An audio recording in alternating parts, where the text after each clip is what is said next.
banger. I'm like, yo, man, this is bullshit. And blah, blah, blah. He's like, hey, man, maybe it's meant for a reason. Always thought of it like that, bro. You really fucked up. Mm-hmm. Like, I can't get rid of this thing. Life was easy. Fuck out my face. Yeah, where it was. I expect you to do the bare minimum. Because then what's the point? True. To do that, I went and got one from the aisle, you dumb fuck. And shut the fuck up and lay low. You're female, like you could work your charms in certain situations that I wouldn't be able to. You know how much free shit you gotten? She once said word to mama, shit. Oh, got him. We understand it's gonna bother you. Some of us went through it. Some of us are gonna go through it. Well, we wasn't ready. I wasn't ready to go that deep with you. You don't really know what you want to share with my heart. No, look cock.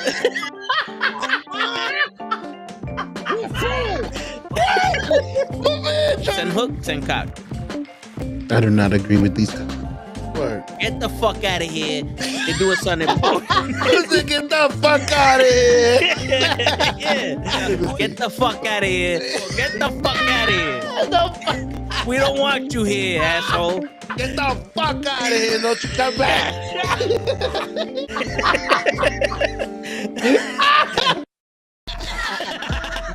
Word. He be like, I got a left elbow and a right elbow. I can break your face with any elbow. Make sure that you get elbowed in your elbow with an elbow. Got the arm ball, get the phone ball, get around with the bomb with the bomb ball. Daddy's gonna take you to Jersey Shore. On everybody, it is fucking Friday night. You know what that means? It is the Toe and the Show. We are live. We are in living color. You see the fish tank is there. Better beware. We don't care. Drop your hair. Ooh wop bop ba dibby dop there. You know what I'm saying? All that good shit. All that fly shit. But shit, man, what's going on, everybody? It is the first show of the new year, which is crazy. It's 2026. 2025 flew by. I don't even know if y'all seen 2025 go by. Shit, that shit fucking flew by like a motherfucker.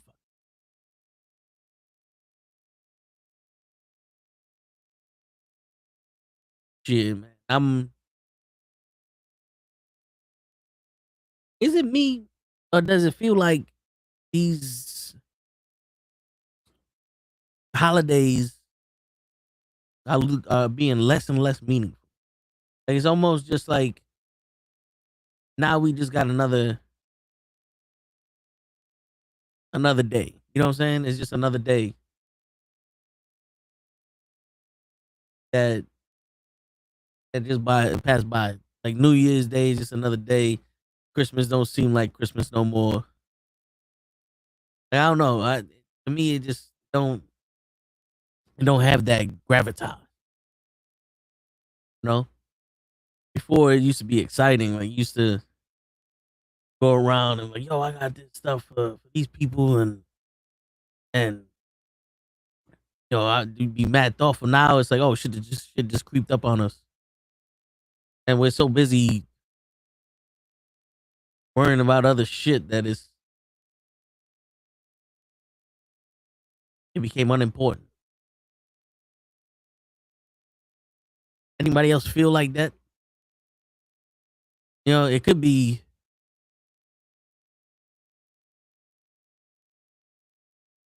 because it was a rough year. You know what I'm saying? Like, but I don't know, man. It doesn't seem the same. Like, it's like everything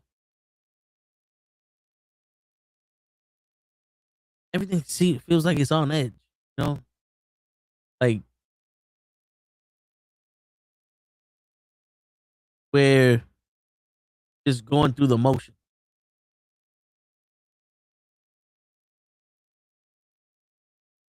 I could be bugging. You know, I could be bugging, thinking that, because I don't know how everybody else feels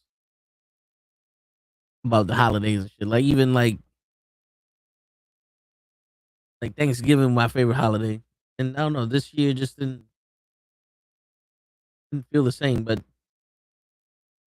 I guess for me at least, if we're gonna be open with each other, how it can't be the same this year. This year was, you know, the start of last year. For some reason, New Year's has always been the past couple years has always been a rough time for me because I lost my grandmother New Year's Eve a couple years ago. I lost my pops around you know uh April this year, and my cat died right before New Year's, and it's difficult to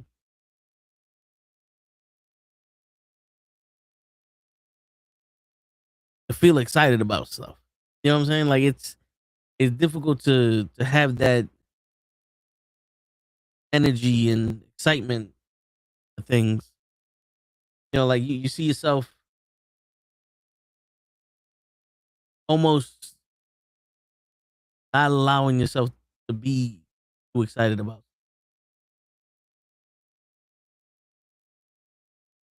Does that make sense? You know, like you have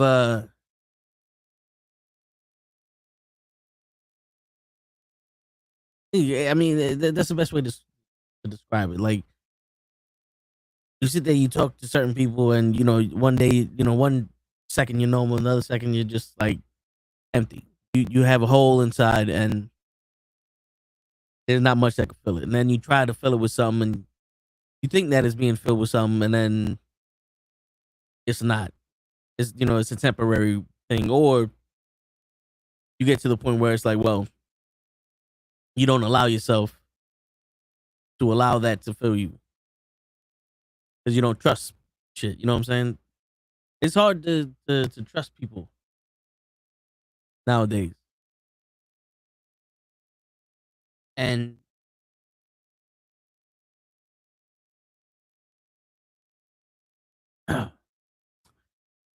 shit, it's difficult to verbalize it, right? Because you have all these holidays that are family oriented. You know, Halloween, you get dressed up, you go out with your significant other, you go out with your child or your parent, get candy, you have fun, you pretend to be somebody else. Thanksgiving, you meet up with all your family, you have a feast, you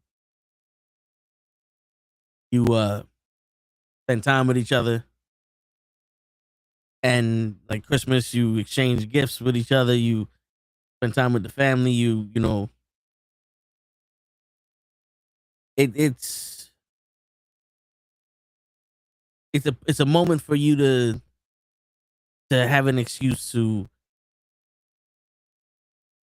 show your gratitude or like do something special for somebody, right? Because that's pretty much what these holidays would do for people. It give you a chance to do something special for somebody without having to say, "Yo, it's Tuesday. Here goes some shit." But then you lose people. Now that holiday, you're either shut off to the world, right? Because you're numb. The whole year you've been dealing with this pain or whatever, or it snaps you back into the thought of not having the person. And no matter how much positive thinking or how much you try to change the way you think about certain things, sometimes it's just you gotta feel it. It just happens. And then other times, if you're in the right situation, the right environment, it's not as hard as it is when you're alone. But other times, it's like you know that you should be doing something. Like if you have like you know you should be going out chilling with your family or chilling with your friends, and the last thing you want to do is go out and chill with people. And it's because you're on autopilot. So what's going on, Mr. Loki? I don't feel great for all the holidays anymore because of tragedy I have faced and being lied to by my ex-girlfriends in the past. Shit, yo, I hear you, man. I hear you. And that's the crazy shit is like, the holidays. It's when shit happens during the holiday, it's harder to deal with because the holidays are supposed to be a time when you're happy, time when you let go of all that shit and you share and you give to others and all that stuff, right? Everybody does the whole, if you help someone else out, it makes you happy and blah blah blah blah. But you see,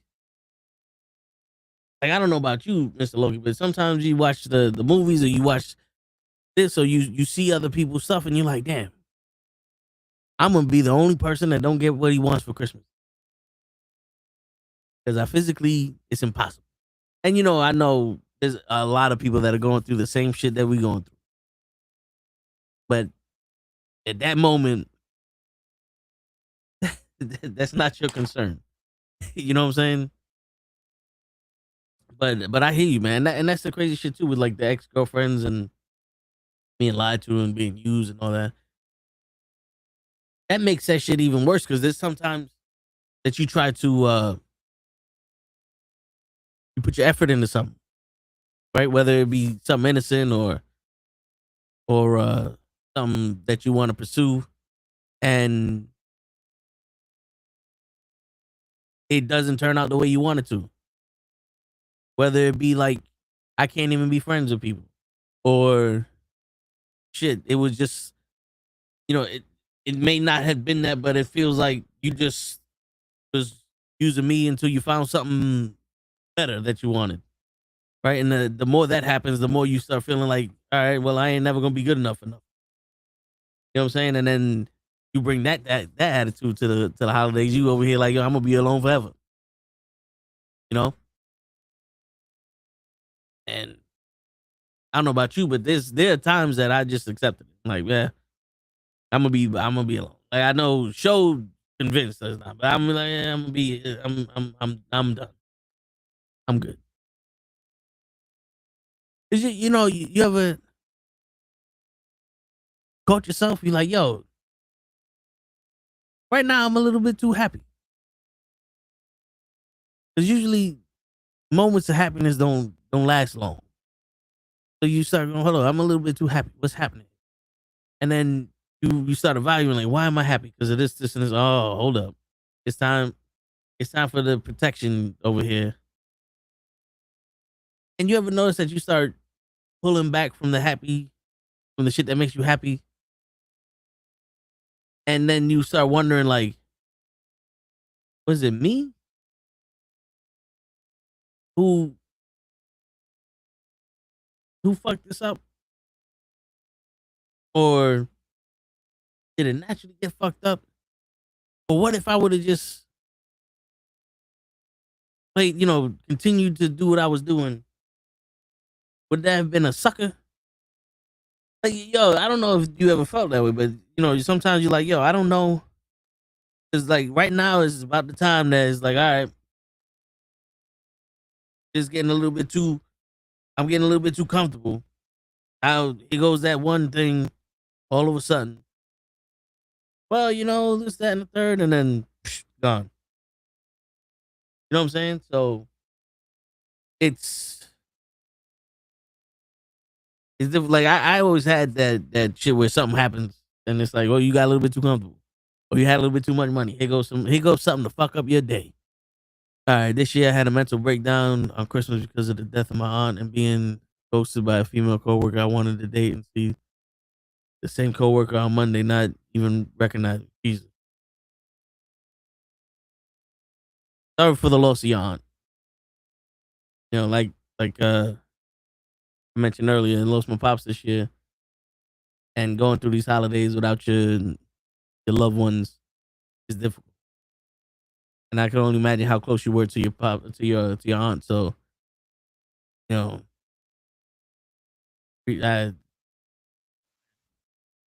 my bad for that. You know what I'm saying?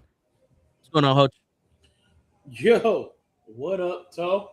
Chilling. What up, Fish Tech? Yeah. So we got a little bit deep here, Hutch.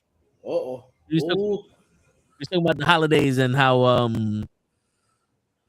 sometimes it's difficult to deal with. You know what I'm saying? Yes, they are. So Mr. Loki was over here telling us how he had a mental breakdown on Christmas because his aunt died and he got ghosted by a female coworker, and then when he saw her on Monday, she acted like she didn't even recognize. Well, Mr. Loki, I'm gonna say my condolences and sorry for the loss of your aunt. I know deaths in the family around the holidays are the worst things possible. Word. But in regards to that female coworker, fuck that cunt. Word. Those are little words to live by. She want to ghost you, and then she want to ghost you, and then act like she don't even know you on Monday. That's, you know what? That's good for you. You want to know why? That's not the type of person you want in your life. Word.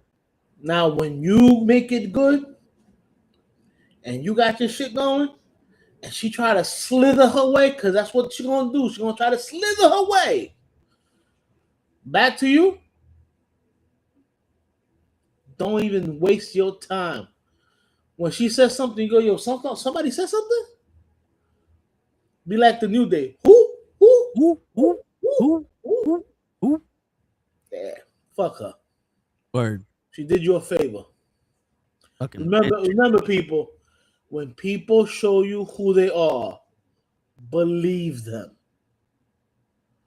Actions are louder than words, believe it or not. By her actions, she showed you she's not worth your time. Not the other way around. All right, Word. Mr. Loki, you keep your head up. Again, condolences for your aunt. Don't worry about that cunt.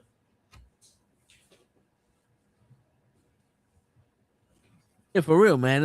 Like that's the problem with these bitches. They don't understand that they don't get rematches. You know what I'm saying? They don't get the chance to rectify the problem. So once they fuck up, it's over. You know? And that's how it should be, to be honest with you. Like if she's doing you a favor, like she don't even know who you are, she don't recognize you, cool. Keep it moving. I don't recognize your bitch ass either. I did that shit once. I did that shit a few times. It's like you don't want to talk to me, like you don't want to text me, you don't want to respond or whatever. So when I see you in person, I don't know you neither. You know what I'm saying? I will say this. If you have evidence, if you have text messages and shit like that, oh, keep that. Please keep that. Because when it comes your time, oh, fuck that. I'm sorry. I tell people shit out. I just tell people to fuck off or whatever. But I also can be a petty ass motherfucker. So when you start doing good and she come back to you, you're going to be like, yo, see this right here? You ghosted me after this text, right? You acted like I don't exist, right? So, boof. Goodbye. Word. Remember the fuck and you. Yeah. And that's a lot of things, especially us men, forget about. It's okay to think about you. A lot of people do. It's okay to be selfish. And it's not really being selfish when it comes to someone disrespecting you. You know what I'm saying? Like y'all was supposed to fucking do whatever y'all was supposed to do. And then all of a sudden she want to play games and want to fuck around. Well, she found out. That's right. So it's not even being selfish. It's standing up for yourself, bro. You know what I'm saying? Like, we can only take so much abuse mentally, physically, emotionally. And when it comes to people like that want to play games in the beginning, fuck them, man. You don't owe nothing to this bitch. You don't owe nothing to this bitch. She wants to fuck around and play games. Well, she lost. That's right. Always remember, you play this game better than she does. Because you changed the rules. You found somebody else? Good. Stay with that fuck. Yeah, Stay with his ass. Don't come back here. No. Word. I don't know you neither. Yeah. Shit, man. You know what's crazy? Like, there are times where I'm talking to people and they just friends, but you get a little bit too comfortable talking to people. And then I'll be like thinking in my head, like, damn. All right, hold on. I gotta be, because it's only a matter of time. Like, once you start getting comfortable, that's when I met somebody, or my ex came back, or this, that, and the third, or they just ghost you because of something else, and it's like, all right, I was just there for the time being. Right. You know what I'm saying? And that's a hindrance in itself, because now you start plotting your own demise sometimes. Is that like I said, you deal with so many of these people that it becomes a habit. Like, it's muscle memory. You know what I'm saying? Yeah, I mean, yeah, but you know what? Now, especially nowadays, this is happening way too often. I will tell this thing. One thing I will tell you, Mr. Loki. And yeah, fuck that bitch. But don't try to date coworkers. Don't try to date people that you see every day. Try to date the coworker's wife. I mean, I'll fuck with you. You don't want that problem. Now, and the reason I say that is because I had an experience where I wasn't dating a coworker, but we were doing some wins and things.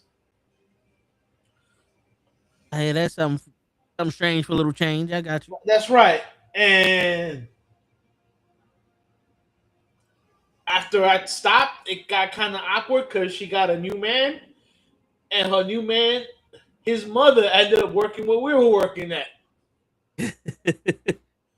So then you fucked his mother.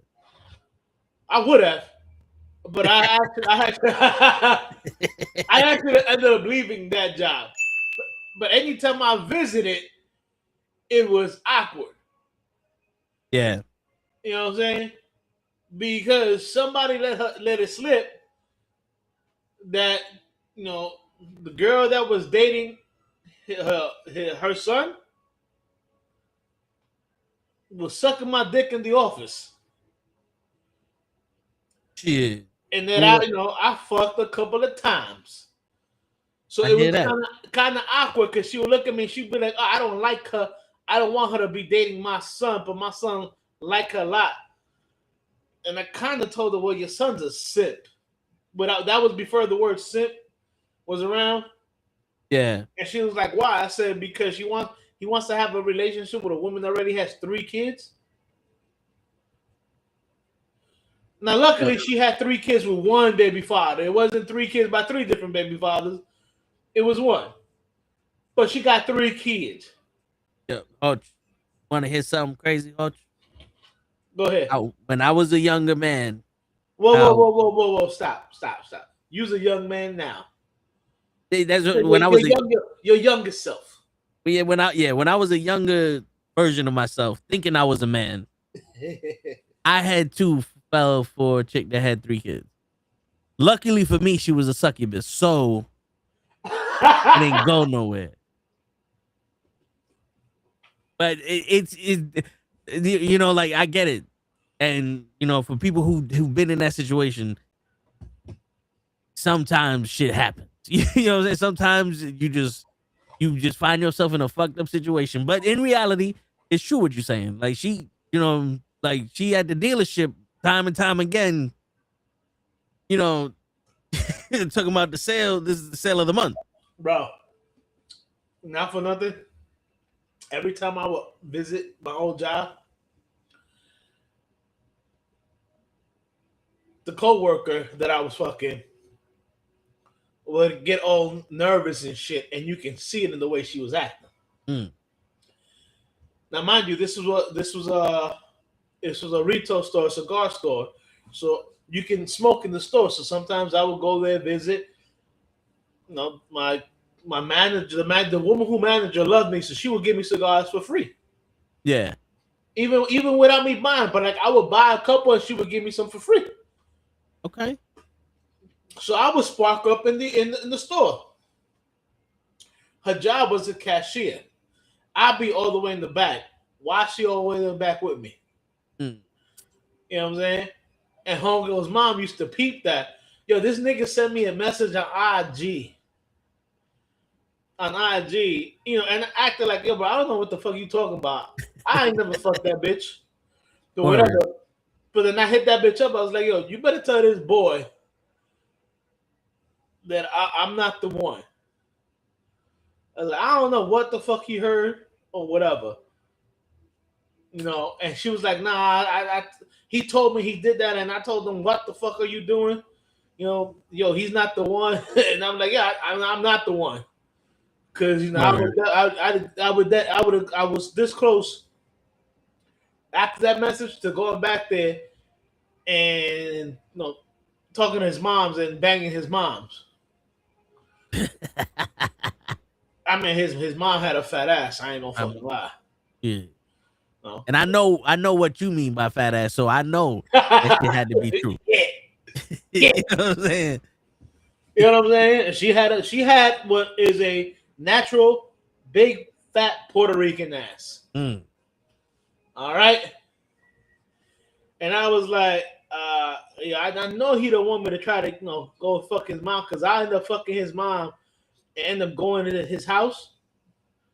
You know, because he still live with mommy. Ooh. Yeah. My man gonna Vin Rames him. Yo, he gonna come in and I'm gonna be in there in the wife beater and my boxes. He talking about, yeah, I just piped down your mom. She's in the back. She's in her room catching some sleep with my cum coming out of her. Because I am that fucking type of an asshole. But I said, you know what? I don't want no problems in this job, in that old job, because I actually like the people there. Yeah. And not for nothing, if it wasn't for one of my boys who worked there, my boy Mike, who I call Car Ramrod, and if anybody knows that reference, it's from Super Troopers. Okay. You know, when with the beginning, the guy that like the two main protagonists of the movie, the Indian dude and the white dude, they're in the car, they call Car Ramrod or whatever. But whatever. Oh, that's the one that did the meow. Remember that it's the Indian guy, and then he had the rookie, and the rookie was called Rabbit. Yeah. That's the dude that fucked with the drugged up fucking the kids. That they were like chasing them or whatever, and then they just blow by them. And when the kids thought they were fucking safe, they were right behind them. Yeah. That dude. They're called Ramrod, but he was like, yo, Jose, and he was a Christian man. He pulled me off to the side. And he goes, Jose, let that shit go.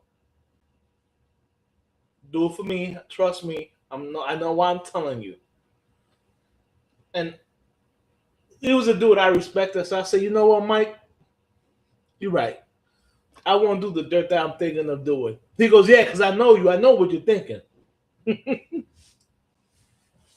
My man said, welcome home, son. I'm your daddy now. Yeah. Like, it would have been like that, too. Who your pappy? Shit. I would have fucking gone up there. I would have gone back into her bedroom, smack her ass, told her to get up and make me a dinner. Burn. Yeah, but you know, like I said, the dude was like, "Nah, don't do it. Trust me, Jose. Don't do it for your soul." And you know, He was always a good man to me, so I respected his thing. So I decided not to. But when you date people that you work with, it can get real messy. That's basically my point. If you're in the place where there's like different departments, that I still won't do it, but it's easier to get away with it if it's in different departments. But if you guys work in the same department, that's tough. Just remember, don't shit where you eat.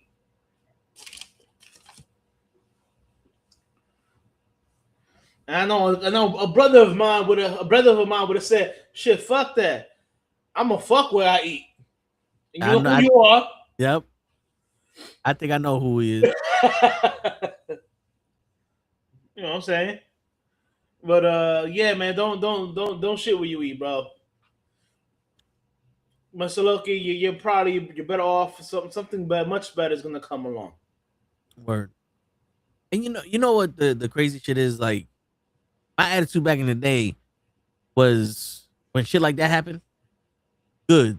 Like, thank you. You made it easier for me. You know what I'm saying? Like, I ain't had to waste all this fucking time because not for nothing. Don't look at it as a bad thing. Yeah, because not for nothing. I don't like that the word "we the prize" or "they the prize" or whatever the fuck case may is. It's the fact that like I know who I am, and I was fortunate enough to have experiences that let me know who I am in certain situations, and I know how I treat people, and I know how I feel about people. And if you're gonna take me for granted in the beginning, beautiful, because I don't have to waste my energy on you.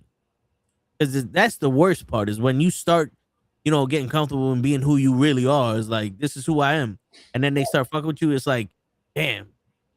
But the thing is, like, that's who you are. So it's not like you're a sucker for being who you are, but it's still like, all right, there was a lot of effort or a lot of things that you did that was a waste for this person. But if you take it as a learning experiment, then it's fine. It's like almost like sparring at the gym. You know what I'm saying? Yep, absolutely. It's like you get knocked out during sparring, it's like fuck. But then you were like, hold up, now I know to watch out for that left hook. You know what I'm saying? Right.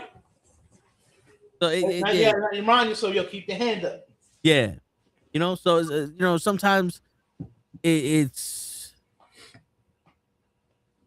okay to go through that shit. And also, you don't know this person that well, so sometimes you dodge a bullet, bro. Mm-hmm. Because there's a few people that I talk to, and I'm the type of person that I don't care about your past. Like, I don't care about this, that, and the third. Like, I'm just a chill nigga, right? Right. And then, I'm talking to people, and I start like, yo, these people are all right. They're a little crazy, but I don't mind crazy. And then when you stop talking to them, you start seeing shit like, oh, you desperate, or you this, or you that. Like, that definitely won't jive with me. Right. You know what I'm saying? Like, there was one chick I was talking to, and it was like literally like day 2. Next thing I know, I get this text from another phone number. I'm like, who the fuck is this? And all of my responses were, who the fuck are you? And it was like, oh, you cute and blah, blah, blah. I'm like, who the fuck is this? And the girl hits me. I was like, why didn't you tell her you had a girlfriend? I said, because I don't. And she got mad at me. I'm like, bitch, we talking for 2 days. I haven't even seen you in person. Wow. You know what I'm saying? Like, what the fuck? We was like, what the fuck? We ain't even make a date to go out yet. What the fuck are you doing? Oh, hey, no. Hey. No. Goodbye. Yeah. So then, and the funny thing is, so a couple years later, would have been like Chris Rock and fucking head of state security. Word. So we still follow each other on the media. Right. A couple years, like a long time later, she hits me up. So like recently, she hits me up. So I'm like, yo, let me see a picture. Let me get a picture. It's been a while. And all you want is this, that. And I was like, you right. And that was the end of the conversation. Never spoke to again. It's like we're having a legitimate conversation. Right. And I asked you for a picture. And all you got out of that was my mama's titties. You right. I'm going to go move on to the next one. You know what I'm saying? Because there's some chicks that just want you to listen to them and be like, yeah. And then the minute you start talking, it's like talking to a wall. So then you're like, you know what? I ain't gonna talk to you. True. And then there's some other chicks that you could have basic conversations with, have fun with, and all that other shit, but you still can't get deep with them. So it's like, all right, I just know that whenever I'm trying to fucking have some fun or just say stupid shit, well, here you go. That's it. And then you have those people that have the deep conversations with, but you can't have any other kind of conversation with. You know what I'm saying? Every conversation had to be deep and be like, yo, no. Yeah. Yo, can we just have something light? Word. Shit. I remember talking to this one girl, and this is the one that wanted the little things before I even knew her like that. Everything was complaining about her shit. And I'm like, oh, we still having this conversation? And and the only thing I felt in my head was, are you wanting me to volunteer to fuck this dude up? Because that's not gonna happen. Yo, for real, bro, for facts. I love the girls who do that shit. You know, it's like it's like, yo, don't get me wrong. If we start dating and homeboy wants a problem with me, he gonna get one. But I'm not going to nowhere to fuck somebody. I don't know you. My favorite ones are like I stopped going to clubs because I would get that one girl who would stare at me, whatever, while she has a man, and I'd be like, yeah, no. And then the fucked up part is the man wants to fight you, and you're like, no, stupid. I'm not the one looking at me. Your girl's the one looking at me. I'm just standing here with my niggas. You need to check your girl. Don't try to check me. Word. Because I might just give you a little mic check. Hey, mic check. What? 1, 2, boom. Oh, you're on the floor. Oh, look at that. Cocotazo. Shit. No, but yeah, yo, dude, you know, that happens to me a lot in the streets. Like the girl, like the dude's not paying attention and she look at me and smile. I'm like, don't do that. I'm like, what is, like, what's going on here? Like, are you looking at me like, yo, that's a good test for my man? Like, no, it's not. Believe that. It's not. Cause I fuck him up, I'll smack fire out you too. Hot fire. Shit. Be out here looking like the dude fucked up Andrew Tate. Falcon Punch. Yeah, dude, I really hate that shit. And the reason I hate it is because, like I said, these motherfuckers get mad at me, and I'm like, yo, I'm like, dude, did I say something to your girl? No. Did I say something to you about your girl? No. Did I walk up to your girl and grab and smack her ass? No. So what the fuck is the problem? Yo, your girl, like the song said, like the rap song said, your girl is looking at me. Word. I'm not paying her no mind. She's the one looking at me. So how am I the problem? Word. Shit. But yeah, it's crazy. Like nowadays, it almost feels like we're living in two different worlds. Like the world that social media wants us to believe, and in the actual world we live in, yeah, which is 100% fake. And in the actual world we live in, where people are either trying to be what they see on social media, or like completely 100% opposite of everything. No, I don't get that, bro. I'm like, I'm me, 24/7, 7 days a week. Word. I'm not trying to be anybody else but me. You know how hard it is to be yourself, and you here trying to be somebody else? What kind of idiotic fucking fool are you? Word. Like, I try to be like David Hasselhoff once. I couldn't speak German. In slow-mo? Huh? Running in slow-mo? No, setting up the lights in my car. My man Kit. Word, but I couldn't read German. The fucking instructions. I don't know what the fuck was going. Yeah, but man, you know what's sad? Like you said, too many people think that social media is real. Yeah. Bro, 99.9999% of that shit is fake, man. Word, and the fucked up is the thing is that the people that think social media is real or what you hear in social media is 100% fact are fucking it up for everybody else. And that's whether it's religion, whether it's politics, whether it's sports, whether it's handling love lives or some shit like that. Everybody is fucking it up for people. Like, you know how many people, like, there's a lot of girls I'm talking to, and I'm not talking about like that. I'm like actual having conversations throughout the day, and they're telling me the issues of the dudes that they're with and everything they're doing. I'm looking at these girls, I'm like, and they keep going like, what? Like, nah, nothing. It's like, no, say what you need to say. I was like, you know, you dealing with a bitch. Yeah. Like, in all honesty, you dealing with a bitch, and you actually like this bitch. Yeah. Like, yo, what the fuck? And I tell them too, I'm like, this is the reason why there are no good men out there no more. Mm-hmm. Cause you got this bitch over here acting like a bitch, doing all this shit to make you mad or to cry to you or some other shit so you don't leave him, you feel bad, whatever, and you stay with him. And then you got a dude that's just like, yo, what's up? I'm not gonna fight with you. I'm not gonna fight you.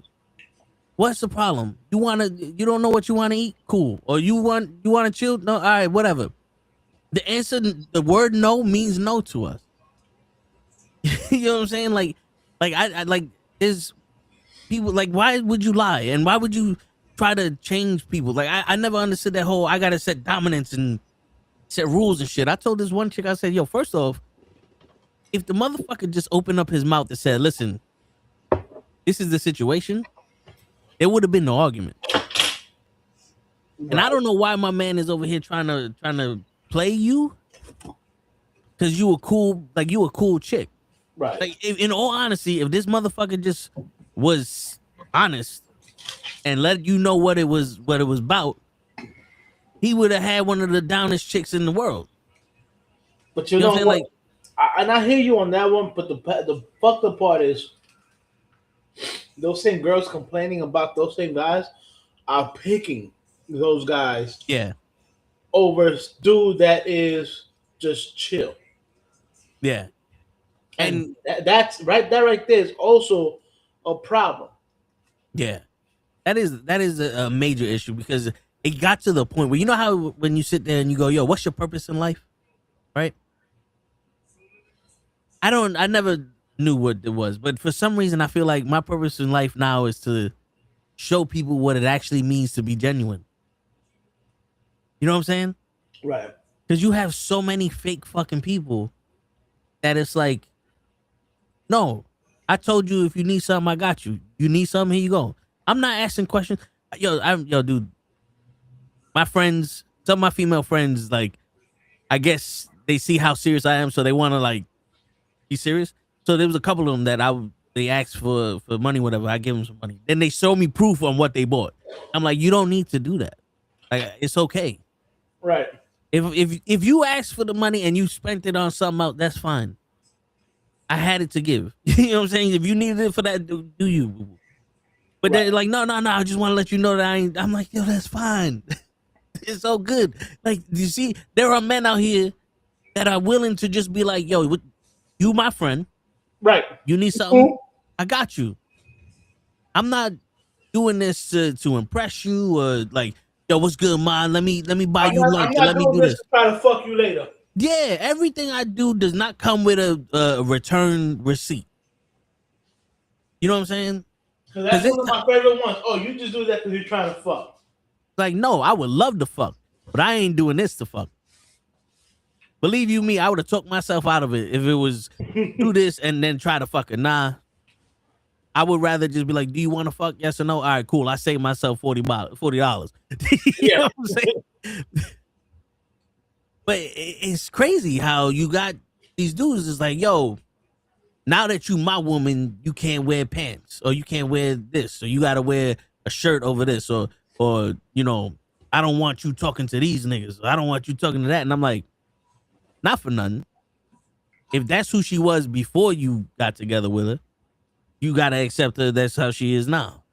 Just like how you can't turn a hoe into a housewife. If she a hoe before you got with her, she a hoe while you with her. You know, my favorite thing is, like an example, guys who date strippers. Word. She was a stripper when you saw her. She was a stripper before you dated her. She's a stripper now. All of a sudden, now she can't be a stripper. Word. Now, mind you, I dated a stripper when I was in college. Mm-hmm. You know, and she was like, "Yo, that ass. My parents don't make enough money, and I gotta pay fucking tuition." I mean, okay. I'm That's like, a quick way to make money. yo, she's paying her way through college. Word. You know what I'm saying? All right. I mean, I was real straightforward. Yo, as long as you're not sucking motherfuckers off in the thing or fucking them, I get it. Your job is to rub your ass on these motherfuckers. I get it. I remember I told somebody, I was like, "Oh, but he's like, oh, but how can you do it?" I said, when you was at our house party, right? And this one shorty put you up against the wall and grind her ass on your dick, and you was up against the wall. After the song finished and she left, and you got another girl to do the same thing. I go, that's basically the fucking same thing, bro. Word. Shit, the only difference is your ass remember if I was a rich girl. La la la la la la la la la la la. You know what I'm saying? That's the only difference. Like shit. No, it's true. It's true. My favorite thing is like motherfuckers who date porn stars. Like, bro, she's a porn star. Yeah, her job is to literally go out and suck dick and get fucked. How all of a sudden you gonna be upset that she is out there sucking dick and getting fucked? Yeah. Like, cause they think that instantly you're gonna change who you are for me. Like, yo, not for nothing. Shit like that you have to accept, and then if she does change, it's because you're worth the change. Now, don't get me wrong. I'll never date a porn star. I would fuck one. Absolutely. Well, it depends. Any straight man that tells you he will not fuck a porn star. Now, mind you, I'm not talking about dating. I'm just talking about straight up ground and pound fuck. That's it. And they say no, nigga, you gay. Yeah. Yeah. And I find it funny because when I say that to people, they're like, "Oh, but you don't know. She fucks a lot of people. She can have diseases." I'm like, "Yo, for a fact, I know they get tested like once a month or once every 2 months or whatever." No, you know, so and so from down the block, you don't know what she got, but you just fucked the raw dog. Yeah. See, now there's a difference though. There's a difference. It's like you're talking about fucking a porn star. Now we know porn stars get tested heavily, but if the bitch is walking around like a crackhead and she looked like a used towel, of course you're not gonna fuck her. That's all. Like that. Like, dude, a hooker comes up to you and she looked like she been ran through by 42 trucks. You like, I'm good, but then you got a bad bitch like yo, even if I was a millionaire, I wouldn't bag this shit. She come up to you, you consider it. You know what I'm saying? That's what we're talking about. You got a fucking porn star. Now, every dude at a certain age has a porn star that they know by name and they have a catalog. I have several porn stars that I know by name. Your word. I mean, shit. There's some that we follow on social media and we hit up. Why don't you respond? It's a stand. You know what I'm saying? And I don't do that, but I be like, yeah. Damn, that ass is looking good. Oh God, damn, you looking good today. Word, like shit. Don't get me wrong. There's even some fucking social media influencers I follow that be like, gee, you looking good with that ass. But anyway, that's besides the point. Those are the ones that like, yo, you had the opportunity, you beat. Right? Oh yeah, that's what we talking about. Yo, no cap. I follow Abella Danger. Now she retired. I follow her too. She retired from porn. But if you were to come to me and be like, yo, let's fuck. I'm not gonna go, oh, I don't know about that. I am going.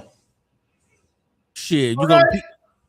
gonna be like Michael Myers and just peer behind him, like, you ready? Like, how'd you get to Texas? All right, don't worry about that, baby. Come on. Instant Shit. transmission. Word. You learn that shit real quick when it comes to pussy. Every man know about that shit when it comes to pussy. You the only motherfucker, I got hit by a truck, I'm in a full body cast. Shorty be like, yo, I want to fuck. You look like the Rock in Fast and Furious. That's it. And he's got to go to work. That's it. And break the cast. Word. Word. I'm healed, baby. Yo, dude, I ain't even gonna lie to you, Hoch. My first shoulder surgery, I was in my cast still. I mean, not the cast. I was in a sling, but the sling had, it's one of those slings that has the pillow that goes on your ribs and the ball that you hold. I was in that still. Like, it was 2 days out of my surgery. I met some chick online. She said she wanted to fuck. I was in the fucking sling, blinging, blinging, blinging, blinging, blinging, blinging, blinging.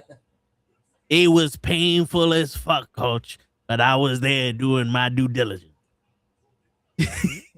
So you was like my man Eric Roberts in Best of the Best.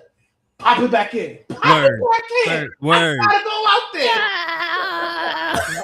I gotta go back out there. Pop it Word. in. Pop it in. Word. I gotta go beat. I got to. Word. Shit. You know, so but like even but even like you make the decision, you wanna you infatuated with this chick and you wanna have her more than just for the night. So you trying to date her, do this. As a man, you have to accept what you're given. You know what I'm saying? Like this, like, yes, she has a past, so she has a video collages. A lot of people see her and all. Everyone has a past, everyone has problems, everyone has that shit. You have to be willing to accept it. There's a lot of people you're not willing to accept it, but your fucking ego is sitting there go, I could change it. Nah, man. I ain't trying to change nobody. I'm trying to fuck. You know what? And not for nothing. That's where a lot of also women mess up. They want to try to change a man. You can't change people. People change when they want to. Yeah. It is a proven fact. Yeah. And most of the time, if you force somebody to try to change, two things are going to happen. Okay?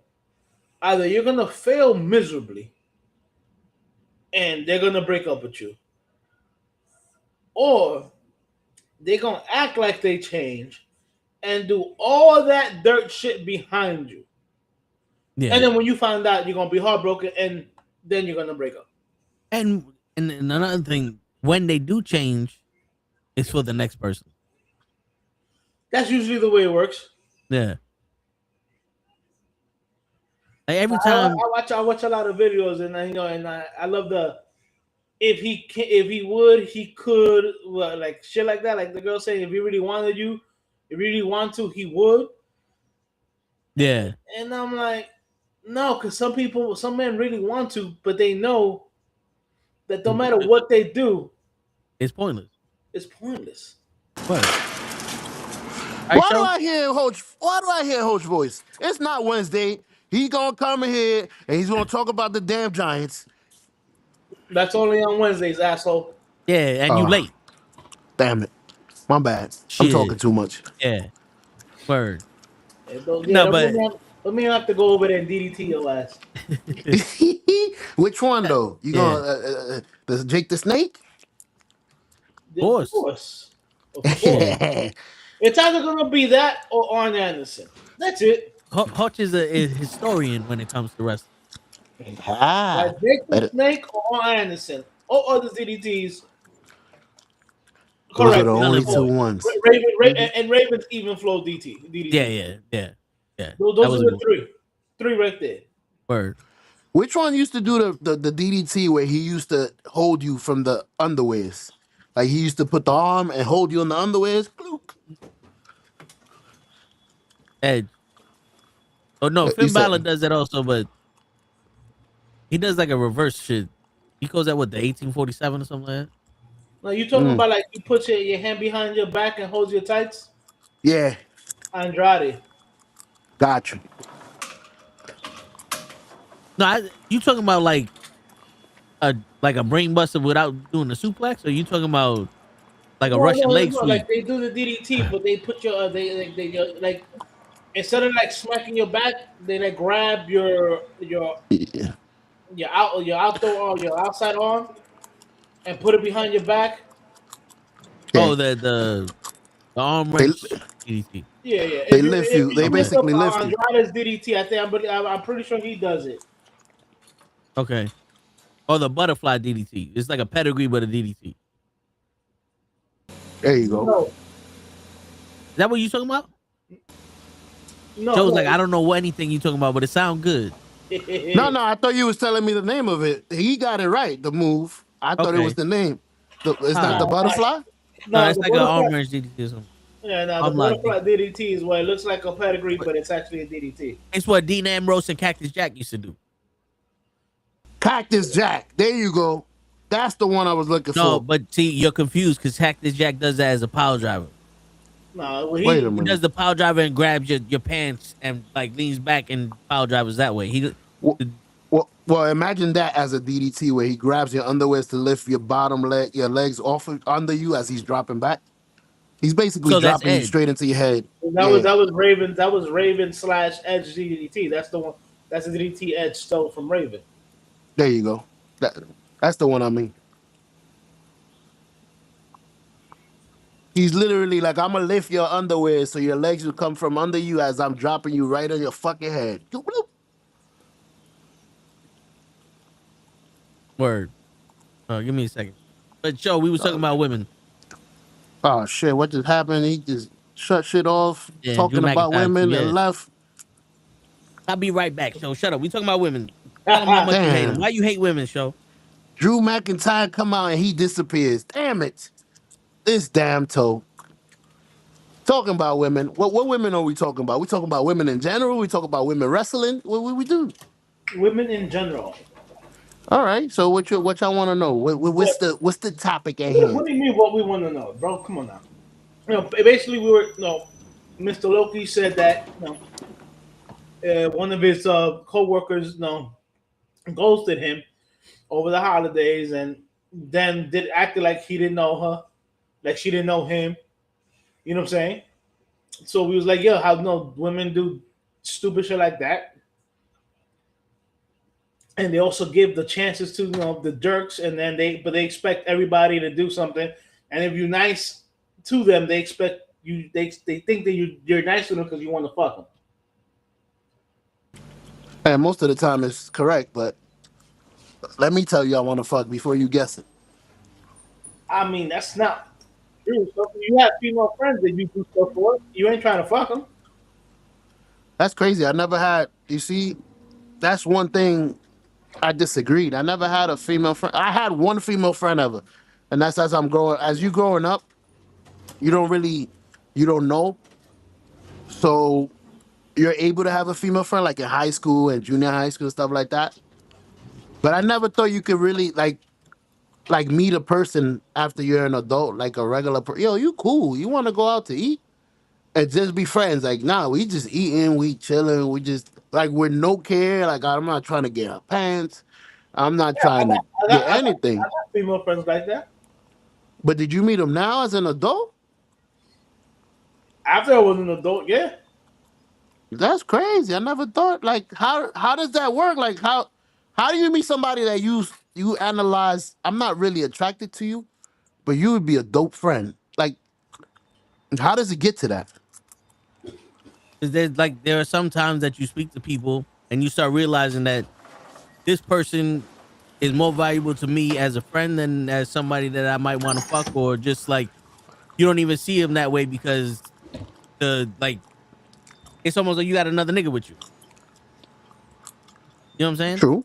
And also something like not to cut you off, Coach, and I'll let you answer. Also, my bad. I just walked into this. Where the fuck he came from? But there are times that you be talking, and it's almost like having a female connection. They knocked upstairs. Yeah, like having a female connection when you're a single dude. Sometimes it's more of like I'd rather just have the ability to be able to talk to Shorty because it's a different perspective, and it's still like I gotta like it's a different thing. You know what I'm saying? Where it's like I don't mind having a bunch of females I talk to, joke around with, just because they're there. it's like I'm around a female, whether I want to fuck them or not, or we gonna fuck or not. It's just she's cool people's. She accepts the fact that I joke and say stupid shit. That's awesome. You know what I'm saying? I'm able to now as I cool because sometimes you don't want to chill with niggas. Sometimes you want to chill with a chick. And instead of having to do all this whining and dining and all this other bullshit, letting them order a la carte, you like, yo, you want to go chill real quick? All right, cool. I love the fact you put a Last Dragon reference in there, you asshole. A la carte. It's always a reference from The Last Dragon in my shit. Well, as a matter of fact, there's a female that I know you know, To. Me and her cool. Yes. We go out to eat. I've seen some of your posts. There ain't nothing there. We just cool peeps who like to eat. We like food. And not nothing. She's a lot better to look at than you guys. I mean, I'm about that. You know what I'm saying? You know what I'm saying? Hold on. You know what I'm saying? What about now? No, all jokes aside. Yeah. You know what I'm saying? Yes, when I was younger, I always thought that no, you can't be friends with females. Mm-hmm. After 25, I'm like, yeah.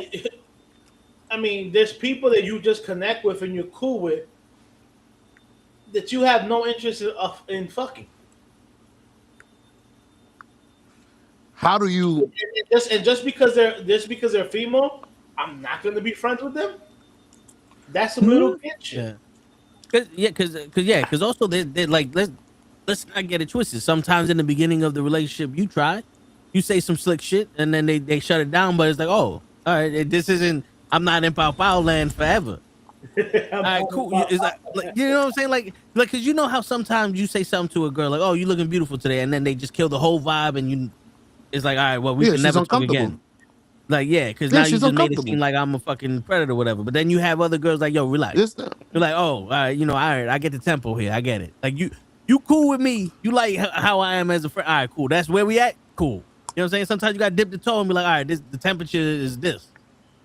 You know what I'm saying? But if you're dipping your toe, then you're not vetting this girl as a friend. That's what I'm saying. You didn't start vetting her as a friend.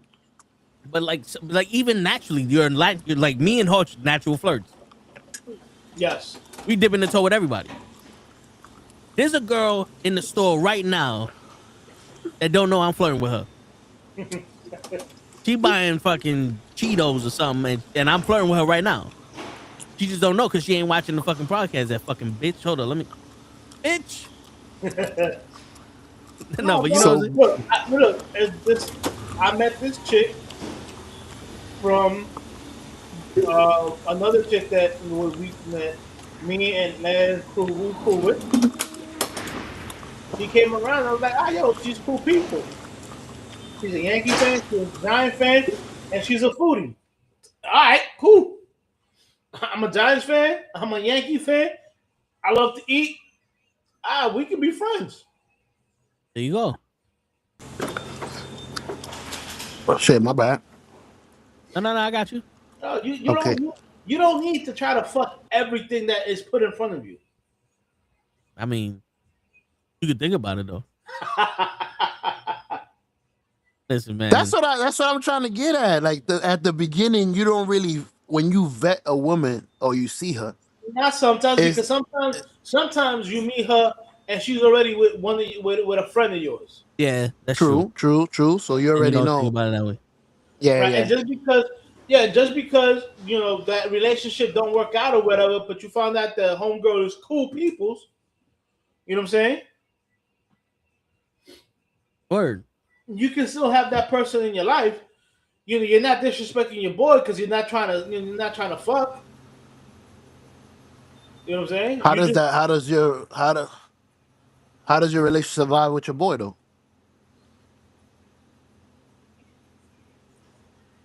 You my boy. Yeah, if I tell you now, I ain't trying to fuck. We just cool people.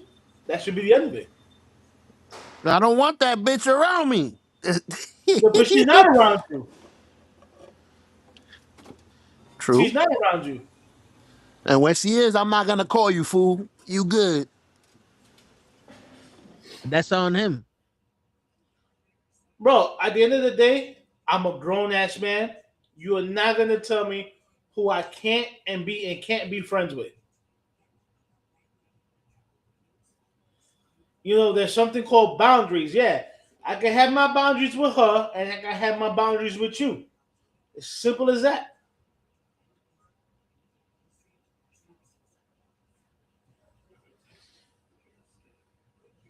Word. I agree with you 1,000%. I could assure you that situations like that are not as easy as it sounds.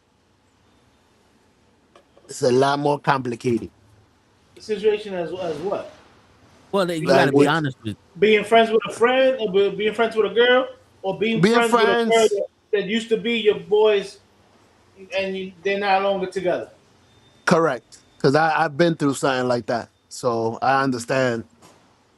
The boy was in the picture with you first, so you don't want to make him feel uncomfortable no matter how Right. much of So a man you here's the want to thing. be. Here's the thing. My relationship with my boy has nothing to do with my relationship with her with homegirl.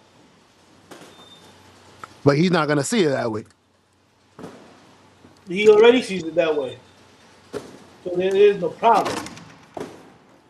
Yeah, sometimes you just gotta be like, you know what?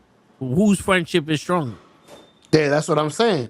But the Sometimes thing you is got to though, pick. it's like let's say if we have a good friendship, am I gonna stop being friends with him because he's friends with her?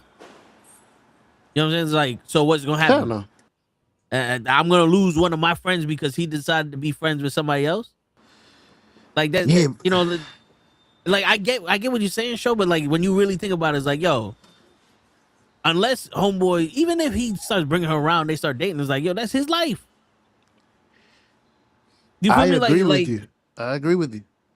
yeah, I but you're just not feel agreeing like with me with your heart, Well, Joe. see, look, no, here's the no, You thing. agree no. with me with your ears. I know I you. agree with you, but Nah, how do man. you? I have rules. I have rules. I have rules. You know what I'm saying? Yeah.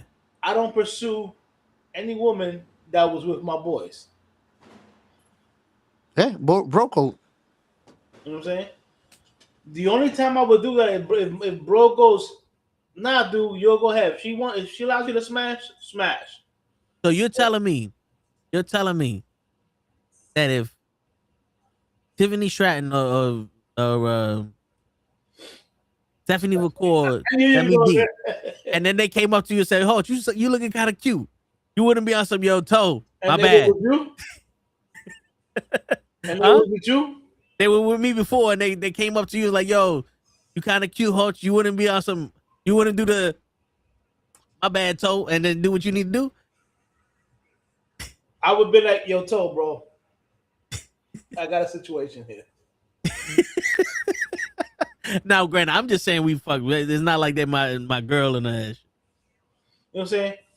But look, not for nothing. We all know that, we all know that one girl that's been around the block. Let's just put it in that night. Yeah. You know what I'm saying? You know, so if she been around the block, or or we know, like not for nothing, and it's sad that this even happens.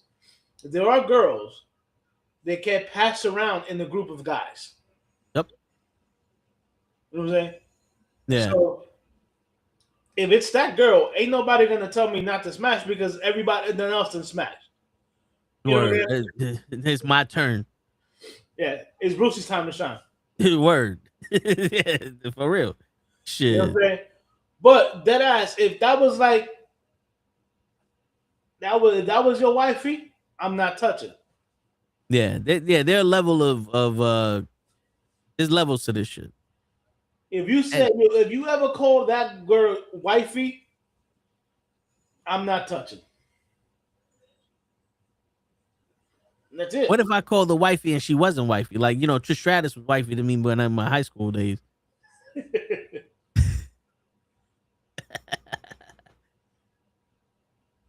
No, but I get you. I get you.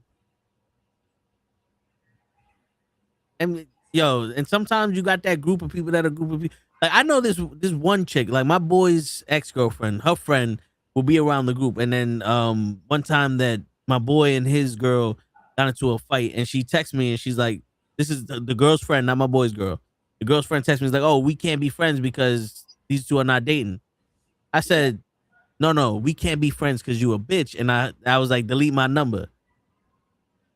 And that was it. I was like, I don't understand what they have to do with us being friends. So you was fake to begin with. So every time we hung out, I was like, "Nah, you good. I don't need you. I'm with my nigga. I don't even know what you here for." You know what I'm saying? Because to me, that's stupid. Like we can, like if we're gonna be friends, that's different than being associates.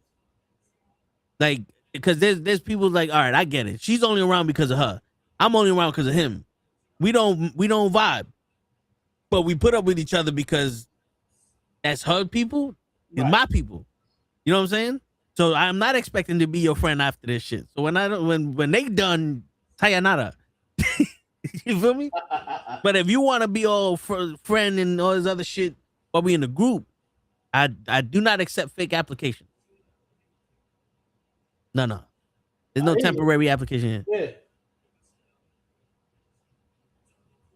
100%. But there are times when, you know, where a situation will come up and dude be like, "Yo, not for nothing, yada yada yada." It's like, all right, I get it.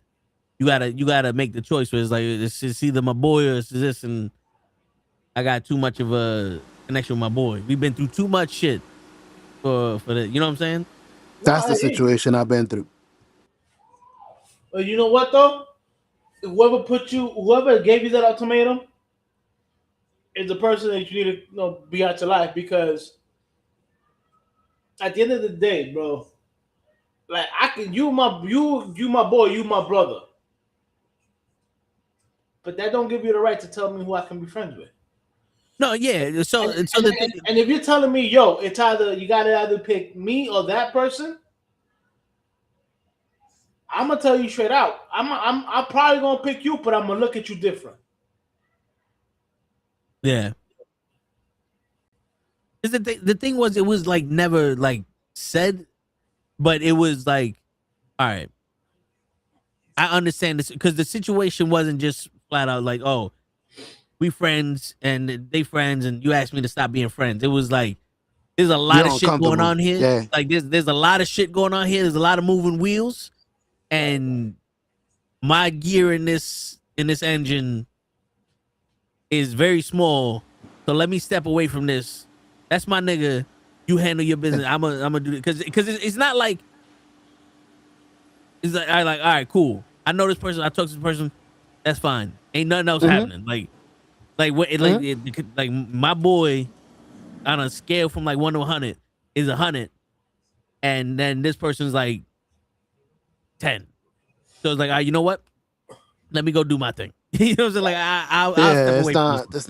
It's not even worth analyzing why you telling me to stop talking to this person that's not even important in my life, type of shit, right? Yeah. You my boy. If you're uncomfortable, all right, you're uncomfortable, bro. I understand. Now, yeah. Don't do it. If you do it again, then it's like, wait a minute. But at the same time, it's different. Yeah, it's different. But yeah, but also it's one of those things, like, not for nothing, she was a little messy with what was happening. True. You we saw so this. It's like you put me in this predicament because of what you're doing. You know what I'm saying? We see it. Yeah, it's like shit. I'm gonna go to the store, and when I come back, there better not be nobody in my house. Word, you better not be here. You're not sleeping in my room no more. I don't even know you that well. Word. I don't know this bitch. I don't know Tom that. knows what I'm saying, bro. This is it. I don't know this. Get out my bed. Yeah, this ain't my office. Shit. You speak My show. wife's car. Word. He Shit, said, man. I'm going to leave. When I come back, your shit better not be here. Word. Oh, no, shit. But going back to like the general statement, like women are a simple but tricky situation. You know what I'm saying? Because there'll be times that like you develop a connection, which you think is a connection, and then you start, you know, like we like to say in my group, we get a little too comfortable. You know what I'm saying? And then it's like they comfortable, but they not in the same gear. Right. You know what I'm saying? And then it's like, all right. Because in that situation, what happens, Hoach? Because I can't answer this question. Like, did you break your own heart? Or was you just dumb enough to see something that wasn't there? Or is it on them? Shit. Crazy, right? Nah, it is crazy. I mean, but you can't break your own heart. Or maybe you could. I mean, maybe it's easier to break your own heart than have somebody else break it. Coach, yes, you can break your own heart when you feel the relationship is at a status that is not like I thought I was here, but I really was down here. Now I'm heartbroken. Why are you Right. heartbroken when I already told you were down here? Yeah, you know what? All right, let's be real. It's like one of those things like, damn, I became the man I wanted to be with you, and you don't even like me. It's like, damn. You know what I'm saying? Because then it's like, all right, did I do this to myself? Did I not see the signs? Like, I don't, like, you like, I didn't see no flag on the plane. Like, what happened? Then you start, like, see, that's why I was telling Loki before. It's like you start seeing like, oh, that's what it is. Like that's just the pattern. So then eventually I get to the point where I start getting a little bit comfortable. I start noticing I'm a little comfortable, and I start going, hold on, I gotta pull back. I gotta pull back real quick. I gotta see what's going on here, because I can't be the guy I want to be with you, because this don't last forever, and I'm not trying to keep starting the engine and turning it off at every red light. You know what I'm saying? I hear you.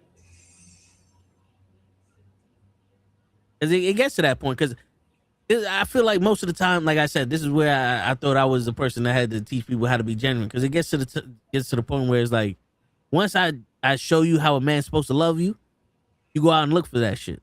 It's like, well, Yeah. where the fuck I'm at? You know? Yeah.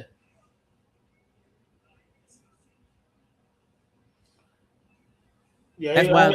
I hear what you're saying. Yeah.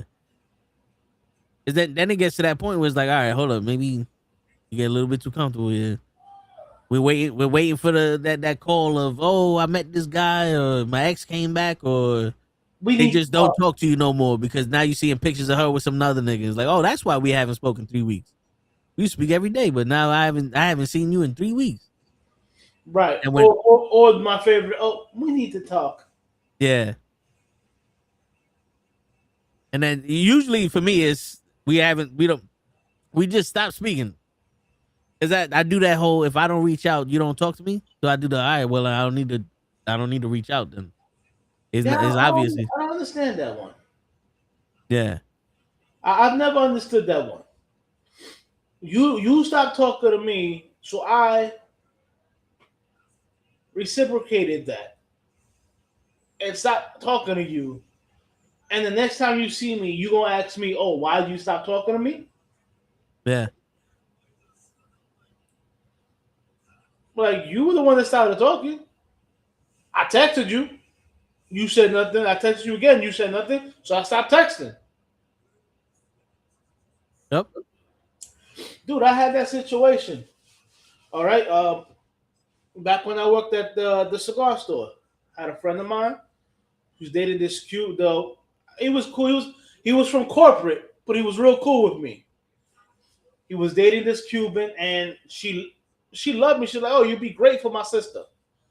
We went out on a double date. Double date was great. I had her laughing, whatever.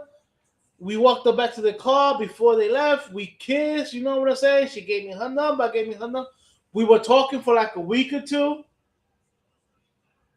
Right? One day I called her.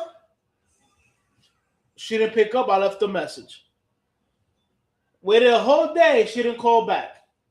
Called again. Left another message.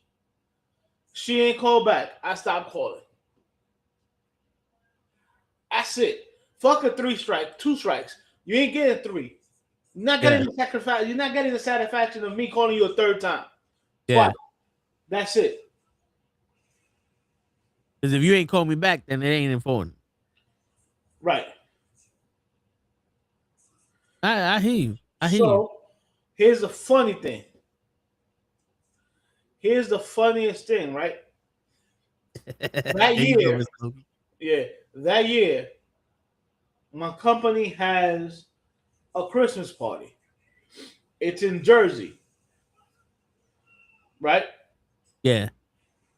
He's asking me for weeks, yo, are you coming? Are you coming? Are you coming? I'm like, I don't know. I don't know. Finally, I told him, you know what? I'll be there. I'm gonna bring my friend. I hadn't seen her since she graduated from college or whatever. She's my homegirl. Again, like she's like a little sister to me. Okay, that show. Yeah. Stop When she thinking nasty when shit. she was in college, I I protected got her. it. You know, when she was in college, I protected her. She was in my whole building. She was like the only other person that was from like the city, or she was from Long Island. So she was cool people. So I bring her to the. Mind you, we were late because I had to wait for her to get ready. But so Women be shopping. right. So we walk in. You know what I'm saying? She's dressed She's dressed, very good. She was looking very beautiful that day. I was in my suit, whatever. You know what I'm saying? We come in or whatever. We sit down because we got it there like right when they were about to start making speeches. So I found my table for the store, right? Because our store had our own fucking table, right? One of my coworkers was there. Was a kid named Welmy. Yes, that's bad Dominican name, Welmy. Whatever. So that's how I was able to find my fucking table because I spotted him. So we're at the table. The speeches end, right? I see that my boy Welmy and my homegirl are hitting it off. Like they're talking or whatever. So I'm like, I bet, yo, I'm gonna go say hi to a couple of people. You know what I'm saying? Yeah. I see my boy Steve. That's the guy that hooked me up with the double date or whatever. And he's with his girl. Her name was Macy. So I go over, yo, what up, Blair? What's up, Steve? How you doing? And Macy, we Hispanics, so it was a hug and a kiss. And she's like, oh my God, Jose, how you been? Or whatever, boom, boom, boom, boom. Bro, I didn't notice that her sister, the girl that stopped calling me, was sitting next to her.